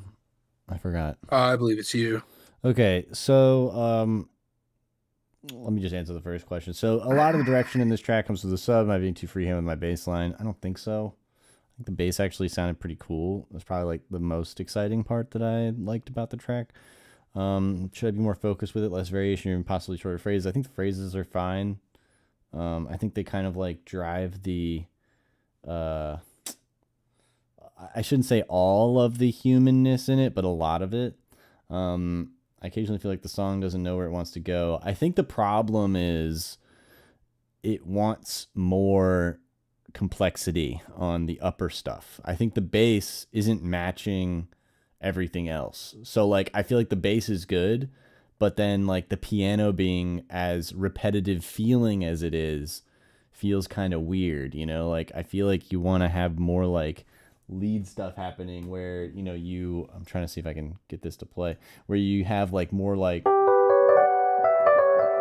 you know, just like more one note, like, cause you have like these chords happening, but then you want like,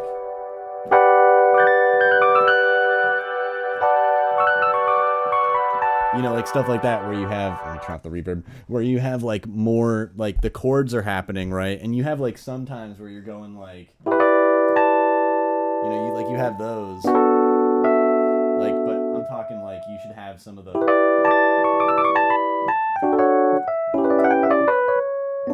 you know, like just more run type stuff. And you can draw that in, obviously I'm just playing it, but like you can draw that stuff in too.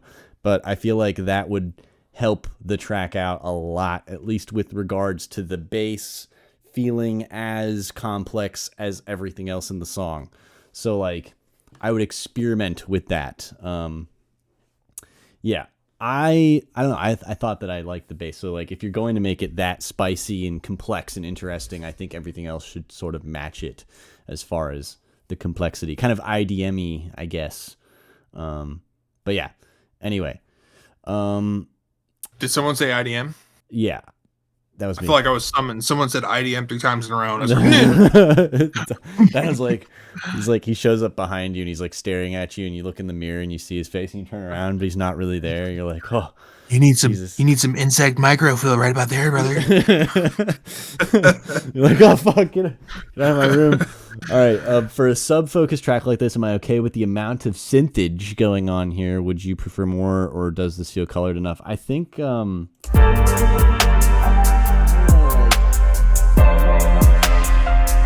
like the sub is so fast-paced and complex, it needs more dynamical, like, okay, so the dynamics, volume and like arrangement wise are okay, but it needs more dynamics from an arrangement perspective. Like it needs more like notes happening, like more complexity to everything else, in order to match the complexity of the sub. So I would just venture down that rabbit hole. I feel like these two questions are kind of asking similar things, but maybe they're not. Maybe I'm just bad at reading and can't understand anything properly. But as far as the mix and everything else, I know you're not asking, but I thought it was nice. Maybe a little bit too much reverb, a little bit. You know, sometimes it's nice to have a little bit of moments of clarity, but yeah, maybe reference some lo-fi. I think referencing lo-fi for this would go crazy. A little bit of RC20 on the master type beat. You know what I'm saying, man?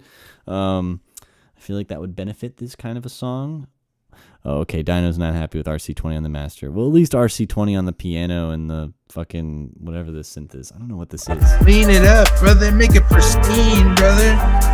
Make it pure. Make it just frequencies, brother. Just sine waves, man. Turn it on to sine waves, bro. How did you know? How did you know that was what I was going to suggest? I don't know, bro. You be showing me shit that makes me think that way, bro. I'm trying to rewrite people's DNA here, okay? You just don't understand me. All right. I'm trying to elevate not only the mind, but I'm trying to elevate sometimes like, the genetics. Sometimes the best shapes are just the basic shapes. Oh, the basic shapes. What? You trying to be basic? Maybe it's not basic. Maybe it's like, you know, back to being, you know, maybe that bass ain't sick, bro. Oh, okay, oh shit. Okay, I take that back. The bass was really nice in this track. I'm gonna let Mag do it finish. I'm That done was interrupting you, really all I Sawyer. had to Sorry. say, bro. The sub is great, Okay. but the complexity sub's needs to fantastic. match that. The complexity needs to match that. That's my big. That's what I harped on the entire time. Take it away, Dino. So I'm in the opposite camp as Mag did. I think you should make this as hi-fi and high-res as possible. Yeah. Don't. I mean, whatever, man. I like that shit to sound fucked. Well, maybe not fucked. Degraded is probably the better. You can make it sound fucked without making it sound low quality. High quality fucking. Yeah, high quality fucking. That 4K fucking. Yeah, you know what I'm saying? Oh, dude, of course. Yeah, maybe even 8K nowadays. That PH premium subscription type audio. Oh, You know what I'm saying? Okay. I see what you mean. All right. There's no kids in this chat tonight. I hope not. Fuck. Yeah, but I don't think there is. All of our submissions are kind of old fucks like us. Anyway, that being said, so something I noticed, I'm not even gonna look at the questions. I'm gonna address the arrangement first. I agree with Magda. We could have gone with like a little more variation in the arrangement, but not necessarily sub variation or variation of the instruments. Right? I feel like that piano was kind of like upper mids, lower highs. I feel like you could have gone for like a sparkle, sine wave, tinkle, like bell kind of thing, And I was definitely feeling it like you have this really nice opportunity for a fill at the end of your phrases. Where guys, fills don't only have to be bass and drum fills. You can do melodic fills too. That's an option, right? And I'm hearing when you get to the end, I'm hearing a dun dun dun dun on the high end, and the ultra highs, like sparkle type shit, like enough to where it hurts, but for such a short amount of time that people are like, "Oh, that was spicy," and then it moves on. Like I'm talking like ultra fucking twinkly type stuff, Twinkle like type beat. high up there. What was that? I said twinkle type beat, bro. That's right. Yeah, no, I agree. I think that would go hard. Like twinkle twinkle little star type octave shit, Yeah. Like in like the 7th register even. Like all the way at the end of the keyboard. But like sine waves, purity, pure sound, right? I feel like you could have maybe done a little more frequency separation. We could have defined, like, and don't get me wrong, Rav, you do great work. Okay, but I feel like if we had demarcated and separated and defined our frequencies a little bit more, like this is the type of track that like people are on the dance floor grooving, like you can feel it, but you can still have like a level conversation with the person be like, next hey, to your you. mom's a hoe. Like You don't even have to yell. Like I'm gonna yap for a second, but in an ideal bass music show, you can feel and hear the bass, okay? But you can still maintain a conversation with the people around you without being too loud. Like crowded room loud at best. Not fucking shouting. Like earplugs are ideal. Should always take earplugs with you to a show, but you shouldn't need them. Like ideal. But then again, I'm talking like 150 to 200 people. Like I'm not talking like fucking 20,000 people in the fucking Las Vegas Speedway type shit. Anyway, now I will address the questions. A lot of the direction comes from the track, comes from the sub. Am I being too freehand with my bass line? Absolutely not. I loved it. Should be focus with less variation? No. It's a riffer. Your bass is right now, it's the entire melodic movement, and I think you should use it as a basis. And then you can do call and response where the sub is the call and then the response is in the high end is like a fill element. I think I addressed that already. The sub, yeah. Possibly shorter phrases. I occasionally feel like the song doesn't know where it wants to go. It wants to go in a call and response situation always, where you're calling with the bass and you're responding with the twinkles. For a sub-focused track like this, am I okay with the amount of synthage going on here? Would you prefer more, or does this feel colored enough? It feels colored enough. You could take it in a spectral direction, not a color direction, but a spectral direction. There's a difference. Shout out to Percy for fucking getting me to understand that, because I don't like color based, but I seem to like spectral a lot. My niece took offense to that. Fuck, what did I say? That his niece took offense to that. Anyway, Maybe he meant to But- type niece. You know, maybe it was a Yeah. mistype. yeah, I don't know. sure, but definitely the base is great here, and your base should always just be a sine wave, right? And then everything else gets layered on top of it without base in order to make the mid base element. But the base itself should, unless you're going for like that original like purple dubstep sound, in which case the base is so simple, like the mid base is so simple that it doubles as a sub bass. But we are so far beyond like that kind of sound design. Like that's like early day shit. Like, you know.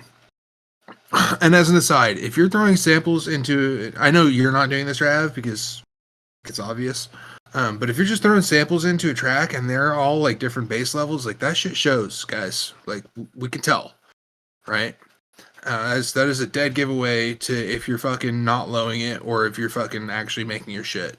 Is if your bass is all over the place. Or you could just get good at clip to 0 and then no one knows. In theory, you know. In theory, you know. Right, but the thing is, unless you're doing that on like a multi-band level, your bass, like if there's more high end in the sample and then you clip to the relative volume with where the high end is what's causing the ceiling rather than the low end. Oh, I see what you're it's- saying. Yeah, so you Yeah. basically have to like maximize everything to the right level first. Or maybe that's not the right word, but you know what I mean. Yeah, I agree with you. I see what you're saying. It's a dead giveaway. And that is, again, completely irrelevant to this track. I just want to throw that out there. Bass sound design is so fun, though. You are absolutely right, Schlep. Yeah, Schlepp's and facts. and Rav definitely knows what they're doing when it comes to the sound design. I really like this a lot. I was riffing. I don't like that this track assumed my gender. That it's a cis dub. You know, why can't it just be a dub? It's gonna be okay. I'm done. I'm not gonna get political on you guys. But if we can get just a little bit of that like halfway through the second drop, please.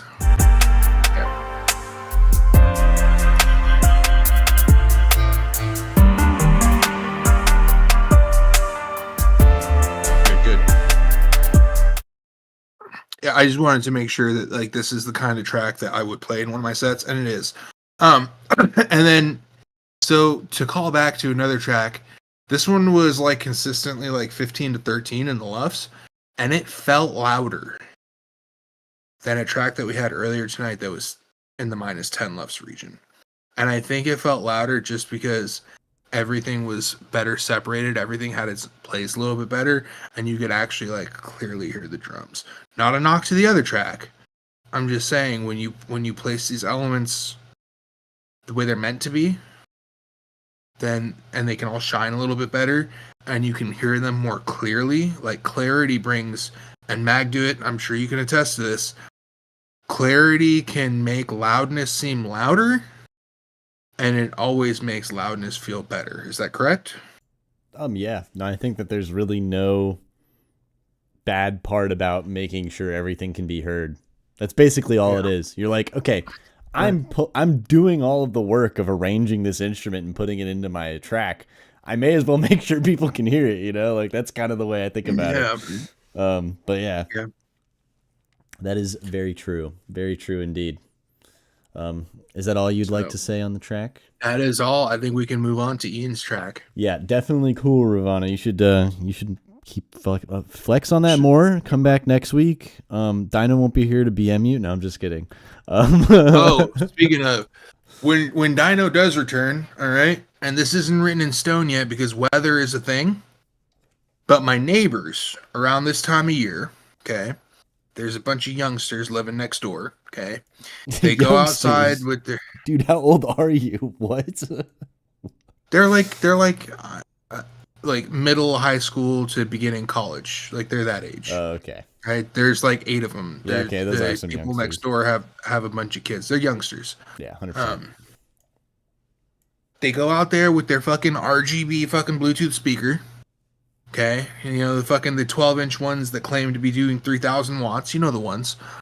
Yep. And they play fucking shitty top 40 music until like 2 in the morning, right? Oh, And I've been telling myself, for like 2 years now that I'm gonna go out there with the fucking sound system and I'm gonna show them what for, right? oh, I was thinking you were And about to with- go out there with like a bucket of water and just be like, I hope it's waterproof, and just. It probably fucking is. Dude. They Oh, take it out to their no. swimming pool. Oh, that would There's be no- so unfortunate. Then they'd be like, The "Ah, only you way- old fuck, it's waterproof. Get fucked." The only way to defeat such a little sound device is to actually use it and just let it die on its own. Leave it in direct sunlight. That'll. I use my gear in direct sunlight all the fucking time, dude. Fucking 105-degree California weather. It fucking eats it up like a champ because it's professional grade gear. Anyway, sorry. It's not fucking JBL. $5 Not even thing. JBL, JBL. Anyway, so I might do Behringer. FEEF. I'm just kidding. I might do FEEF. Behringer actually makes pretty good No, speakers. that's what I now. meant. No, I'm saying it's Behringer. It's not some fucking Yeah, JBL. there's the church next to my house has a full Behringer setup in their multi-purpose room, and it's pretty good. It's funny because you Like, can't deny the fact that it's like actually good. That's what's fucking crazy Yeah. about that company. Is like, shit. Okay, yeah, but for a long time it was not good. That's like true. That's you have to understand, for a long time Behringer was like, ugh. And then the reputation of the cloning stuff. Anyway, so I might in 2 weeks, not next week time. I might in 2 weeks. Can we do the thing? There we go. I might in 2 weeks be outside with the sound system. At which point, just understand, my neighbors are going to hear it, and it might be extra no mercy because now I'm going to be listening to it on a listening environment that I believe a lot of us are striving to have our music played on in the first place. So if you guys see me sitting outside with some palm trees behind me, just know this: like the music is gonna be what it is. it's not going to be quiet either. Is what it sounds like. It's going to be at Yeah. a above moderate level. Is what. Well, it you know sounds how I leave my headphones at the same volume every time. I leave my speakers at 12 o'clock too. like. What comes out, because they'll start digitally clipping at like 2:30, 3 o'clock, you know. But they're 1,500 watts each, and the sub is like 1,000 continuous. The speakers are like 700 to 800 continuous each, and the sub's 1,000 continuous. That's nice. So like their little thing is claiming 3,000 watts. Okay. Yeah, it's like air quotes That- 3,000. It's like 3,000 watts. You know, it's probably like 500. Right. No. Maybe not. Maybe not 50 even. Yeah, I was gonna 50 say not watts. even. Yeah. Yeah, not even. People don't know that like a guitar stack, like a fucking like a Marshall like 4x10 or whatever, that's like 10 watts, bro. Like I don't know where sound got fucked up, but like 1 watt of sound is a lot of sound. Like it can be very loud. But that being said, I would have no problem playing any of the tracks that we heard tonight through the sound system for the neighbors to hear. Right? Like, Hell yeah. I just want to point that out to the guys that our flock, all of these birds, you guys all have the skills that I would, I don't have a problem.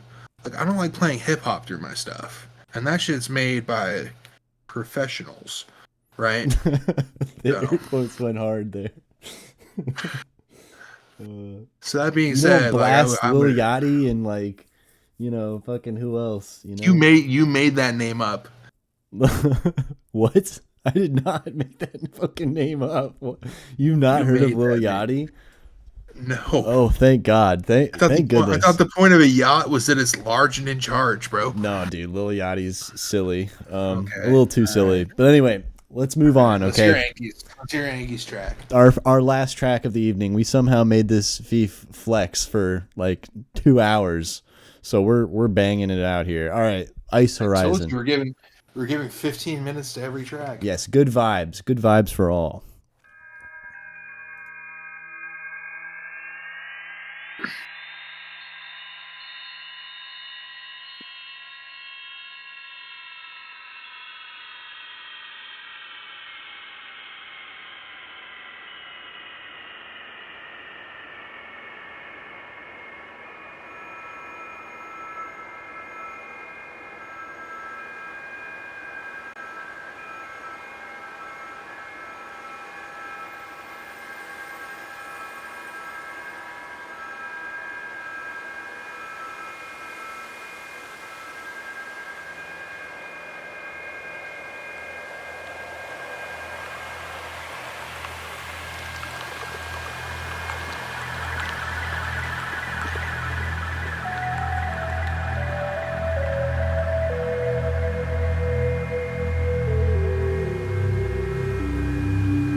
Well, Dino, I'm gonna let you flex.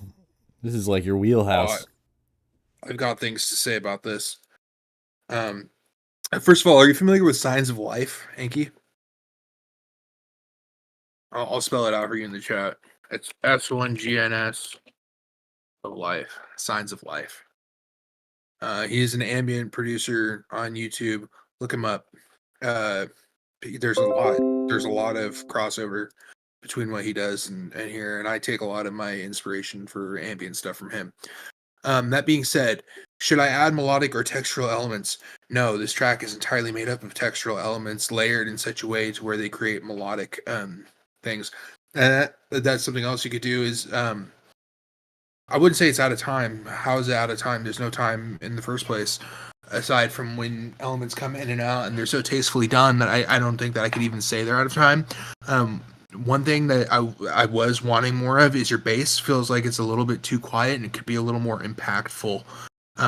Both impactful in the overall volume of it, but also it could come in with the fucking impact. Um, maybe so you could go the traditional route and you could do like a timpani or like an orchestral impact, or you could go the Mega Brain route and do like a Thunderstrike or something. Like, just really some sort of, and I feel like a Thunderstrike might actually kind of fit the vibe. Just bring it in, and then but the bass should be bigger, in my opinion. Could be bigger. Um, okay. Daniel's familiar with Signs of Life.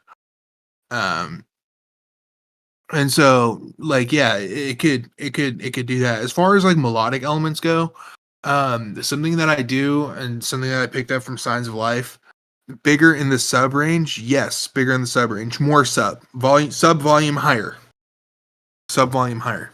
Breaking it And then down. you could, what was that? I was just saying you're breaking it down, bro. Breaking it down. Yeah. No, but facts. I Something agree. something that you could do, especially with this, if you're trying to add melodic content, is build your chords with separate instruments to where like the root note is one instrument, the middle note's another instrument, and then the high note. So like a 137, 1357, 179, whatever it's gonna be, like a ninth chord, for instance, is gonna be four notes, right? Or a seventh chord is gonna be four notes, 1357, right? So your root, your bass note is gonna be something like a heavy drone that can go throughout the whole track, and then every chord that you play around that is gonna be consisting of that drone note, and that just never changes, right? And then you have another instrument, like you could do like a flute, you could do a sine wave. The call back to the sine waves. No. And then but this is the type of situation where like once you have that chord group set up in your DAW, then you can dirty that. That's where that RC20 comes in. That's where that little bit of distortion comes in. That's where that tape delay comes in. That's where that reverb comes in. Then you can muddy it out with a little bit of static. Good night, Schlep. And yeah, but like I feel like we could use a little bit more bass, some more melodic elements. Oh, I hate to bring them up, but like I don't know if you're familiar with the latest Tool album, Fear Inoculum, but the way they build their ambient melodic, like the melodics around their ambient section, of course that's all Danny Carey being a fucking genius drummer, and making that music sound the way it does. But yeah, like that there's so much that is within this already. The photo is perfect for it. You could stay cold and digital, right? Because people generally associate analog with warmth and heat, and then also uh, like digital and artifacty with cold. Um, and that's one way you could do it. And then you could lean into that cold, like I said, with like the thunder strike. You could maybe add a if you're trying to add percussion, because you said time, like, and percussion is a really good way to build rhythm, which establishes time. Um, you could do like raindrops, that kind of stuff. And then you time your raindrops, or you take the transients and then you kind of, I don't know, you're probably in Ableton, but you just warp them and you drag the transients to where they're in time. And then you do the transient detection in the beat warp mode, and you turn it down so that like it only hits at certain times. You could do like shakers and that kind of stuff. If you're trying to, I like it being no time. I just didn't know how you guys would perceive that. Not everything needs to have a dance beat. Not everything needs to be a dance rhythm. Sometimes people just want to kind of like float in the air. You know, like this is like sensory deprivation tank type music, you know? Like this is in the spa with your feet like in the bubbly thing, even though I've never done that myself. This is what I would imagine like relaxation to be like. This is like for me, this is what whoever is playing at 5 a.m. should be playing. You know, this is like the calm down music, the go to your tents, the fucking like chill out, you know? And then someone else that you can reference, and Magda's gonna get a kick out of this.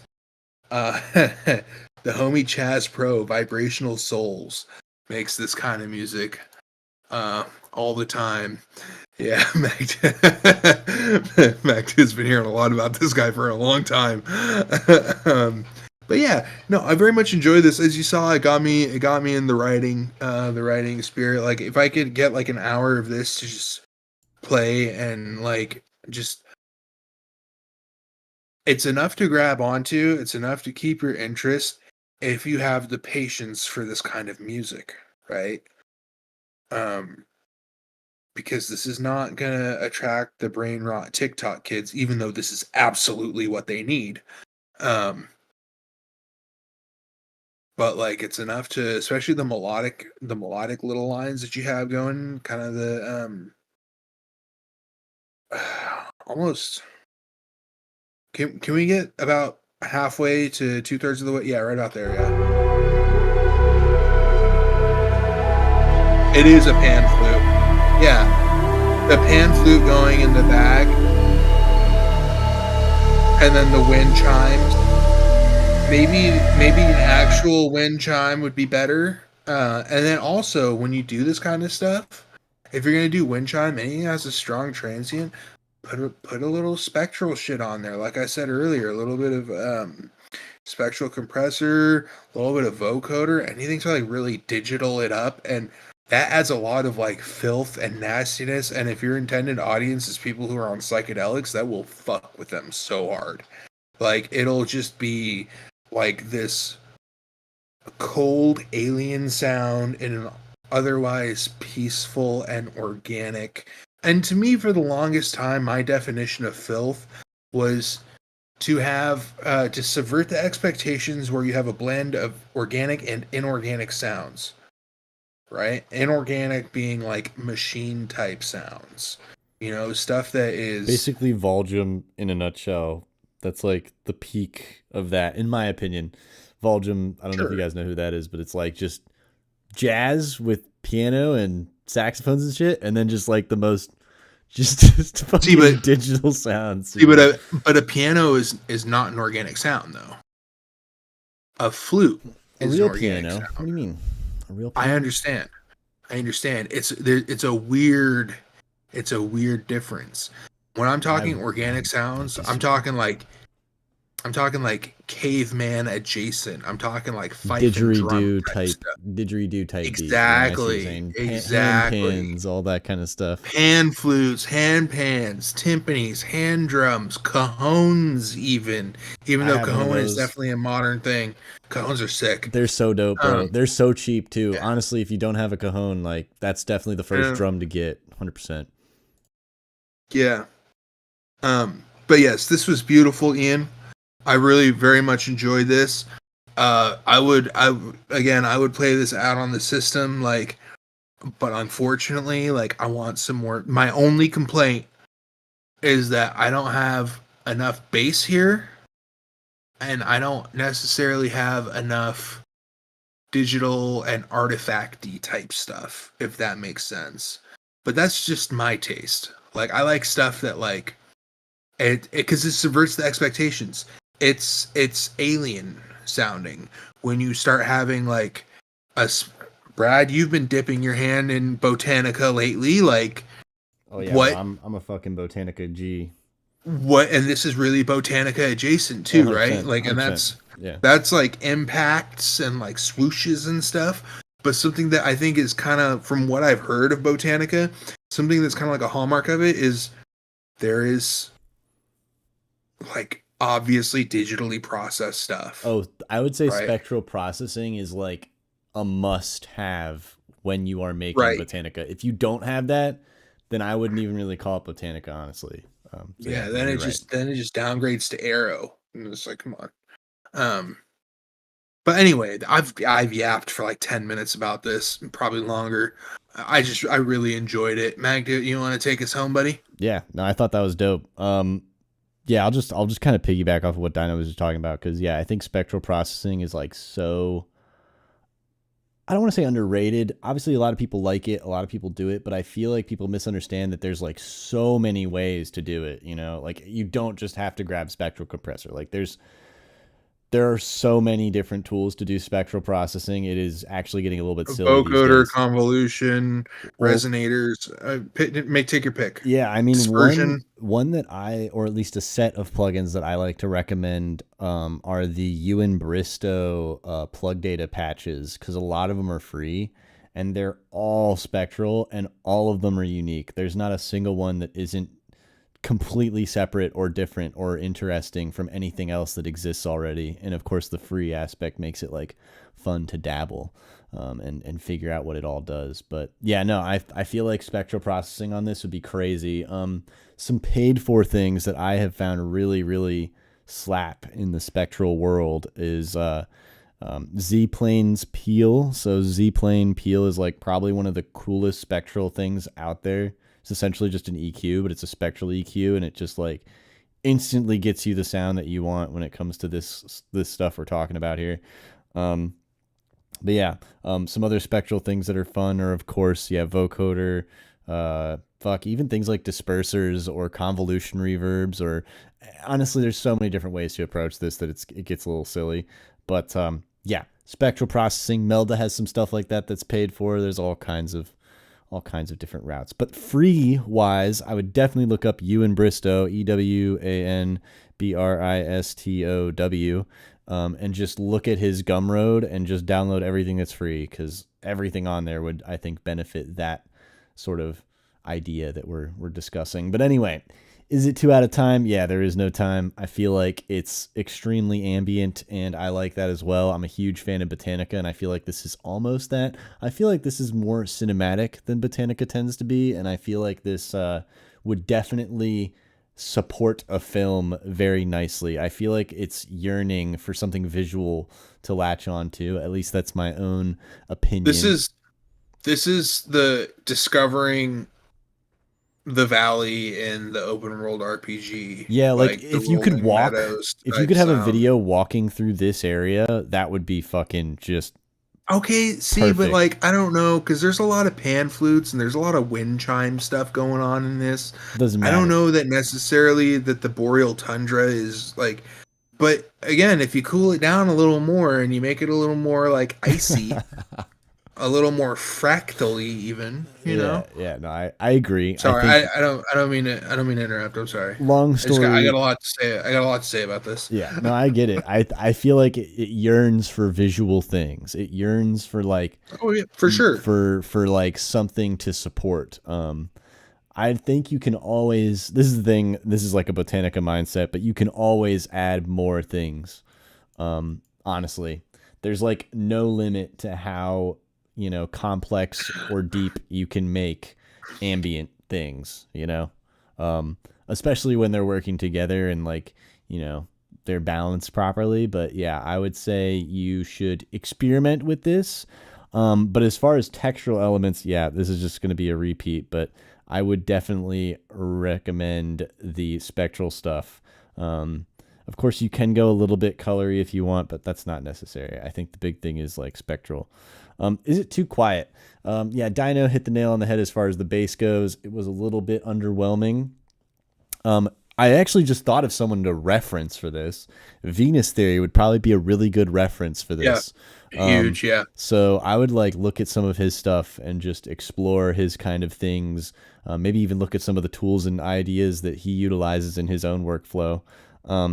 But yeah, I think it is a little bit too quiet on top of the bass, though. I think that not only is the bass too quiet, but I feel like you could benefit from compressing this just a little bit more, like so that the intro just feels a little bit more present. I know you want it to be nice and smooth into this buildup, of energy, which you did obviously a very good job. But here, let me just grab a little print screen here so I can kind of show you what I mean.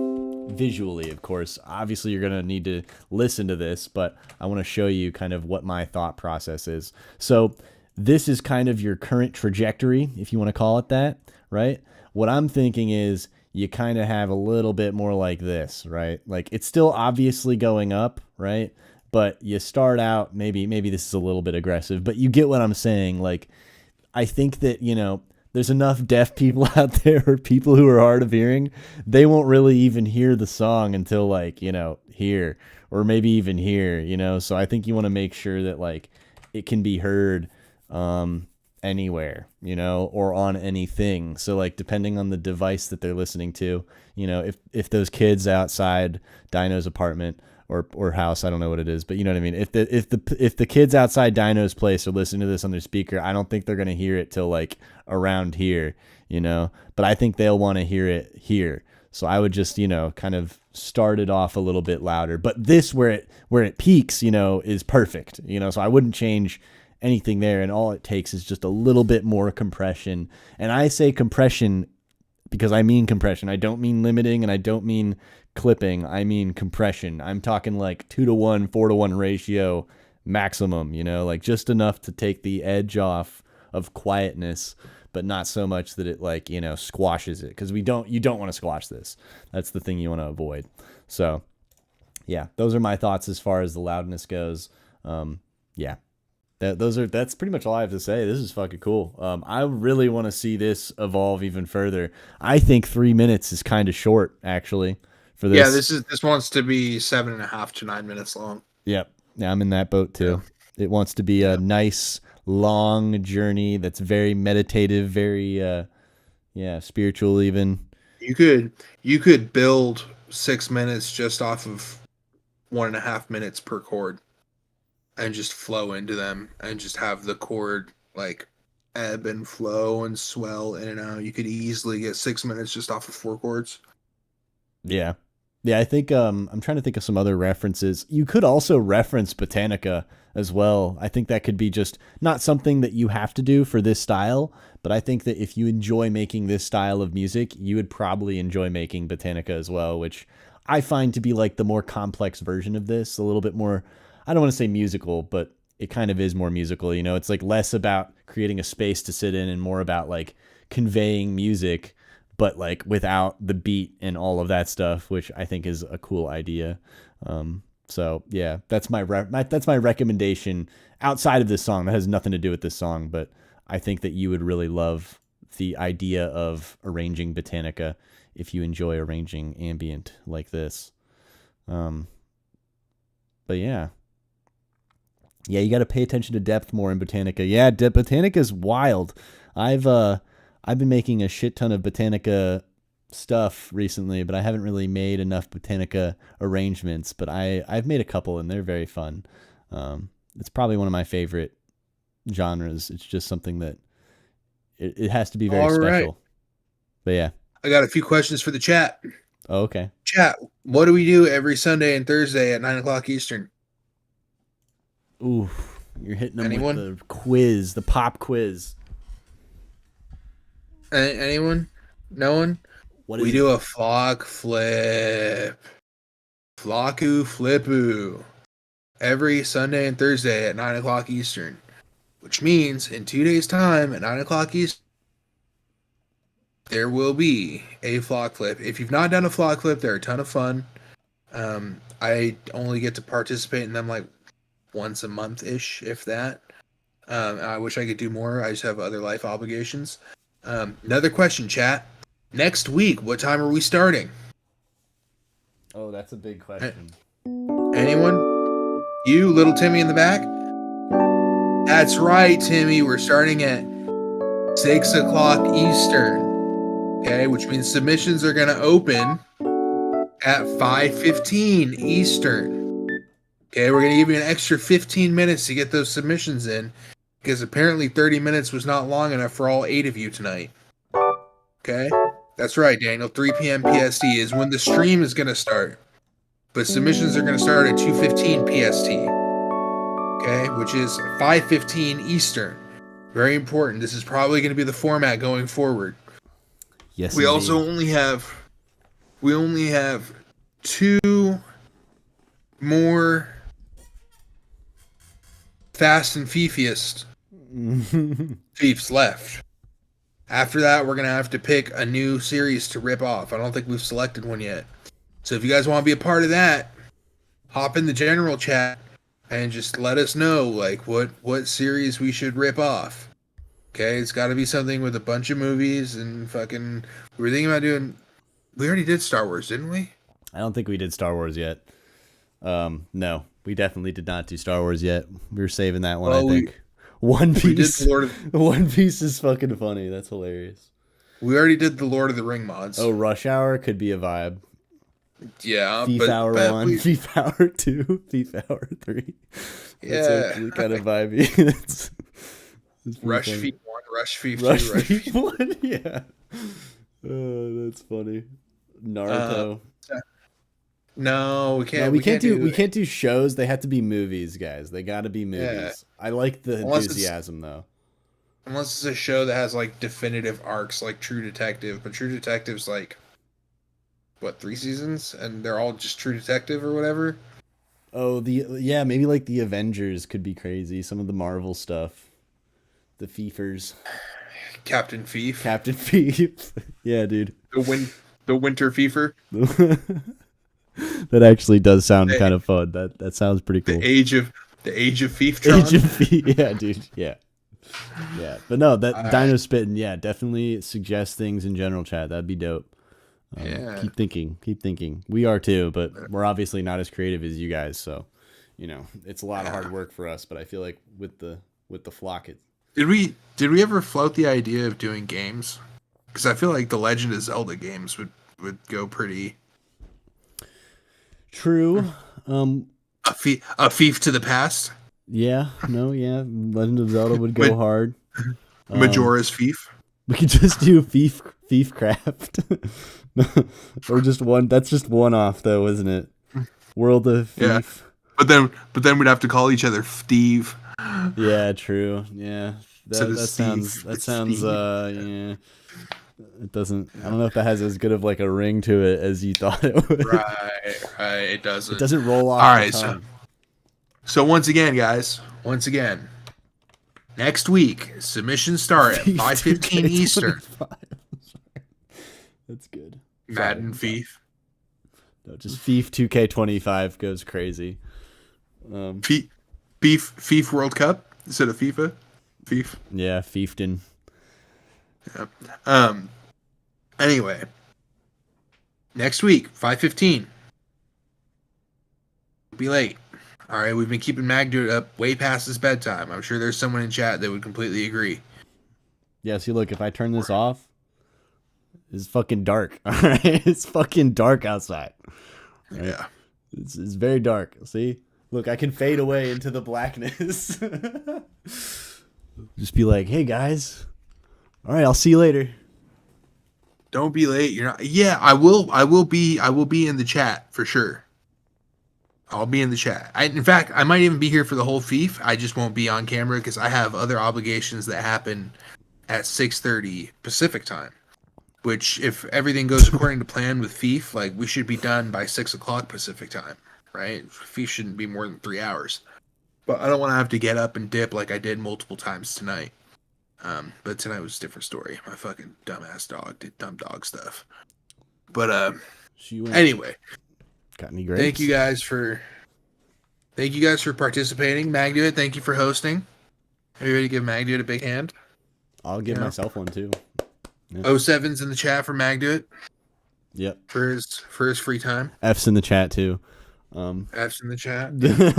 F's in the chat too. And I won't be here next week, but we have a special guest. You may have seen him guys- before, you guys- honestly. You might know him. Yeah, Maybe not. I he's don't know. probably he's probably your secret. favorite. He's probably your favorite FIFer. Okay, so we already know who it's not. Damn. I'm not gonna Shots I'm fired. I'm not gonna say that. I'll let you guys draw your own conclusions. Anyways, thank you for your submissions tonight, guys. They were all fantastic. I appreciate listening to all your guys' music. I appreciate watching everyone grow, and I appreciate you guys growing alongside me. Because I submit tracks to FEEF too, and you guys give me feedback, and I take it and I use it. And I can definitely hear like you guys are taking me and Magdu's advice, and I humbly appreciate that you guys think that our input is valuable enough to come back for it week after week. So thank you for that. Yeah. Appreciate that. Couldn't have said it better myself. Thank you guys. We'll see you, or at least I'll see you next week. Dino. I guess I'll see you when I see you, huh? Probably sometime tomorrow morning. Yeah, probably. Yeah. No, I'm just kidding. I'm actually busy tomorrow morning, which makes me being up late even worse. Milking the cows, most likely.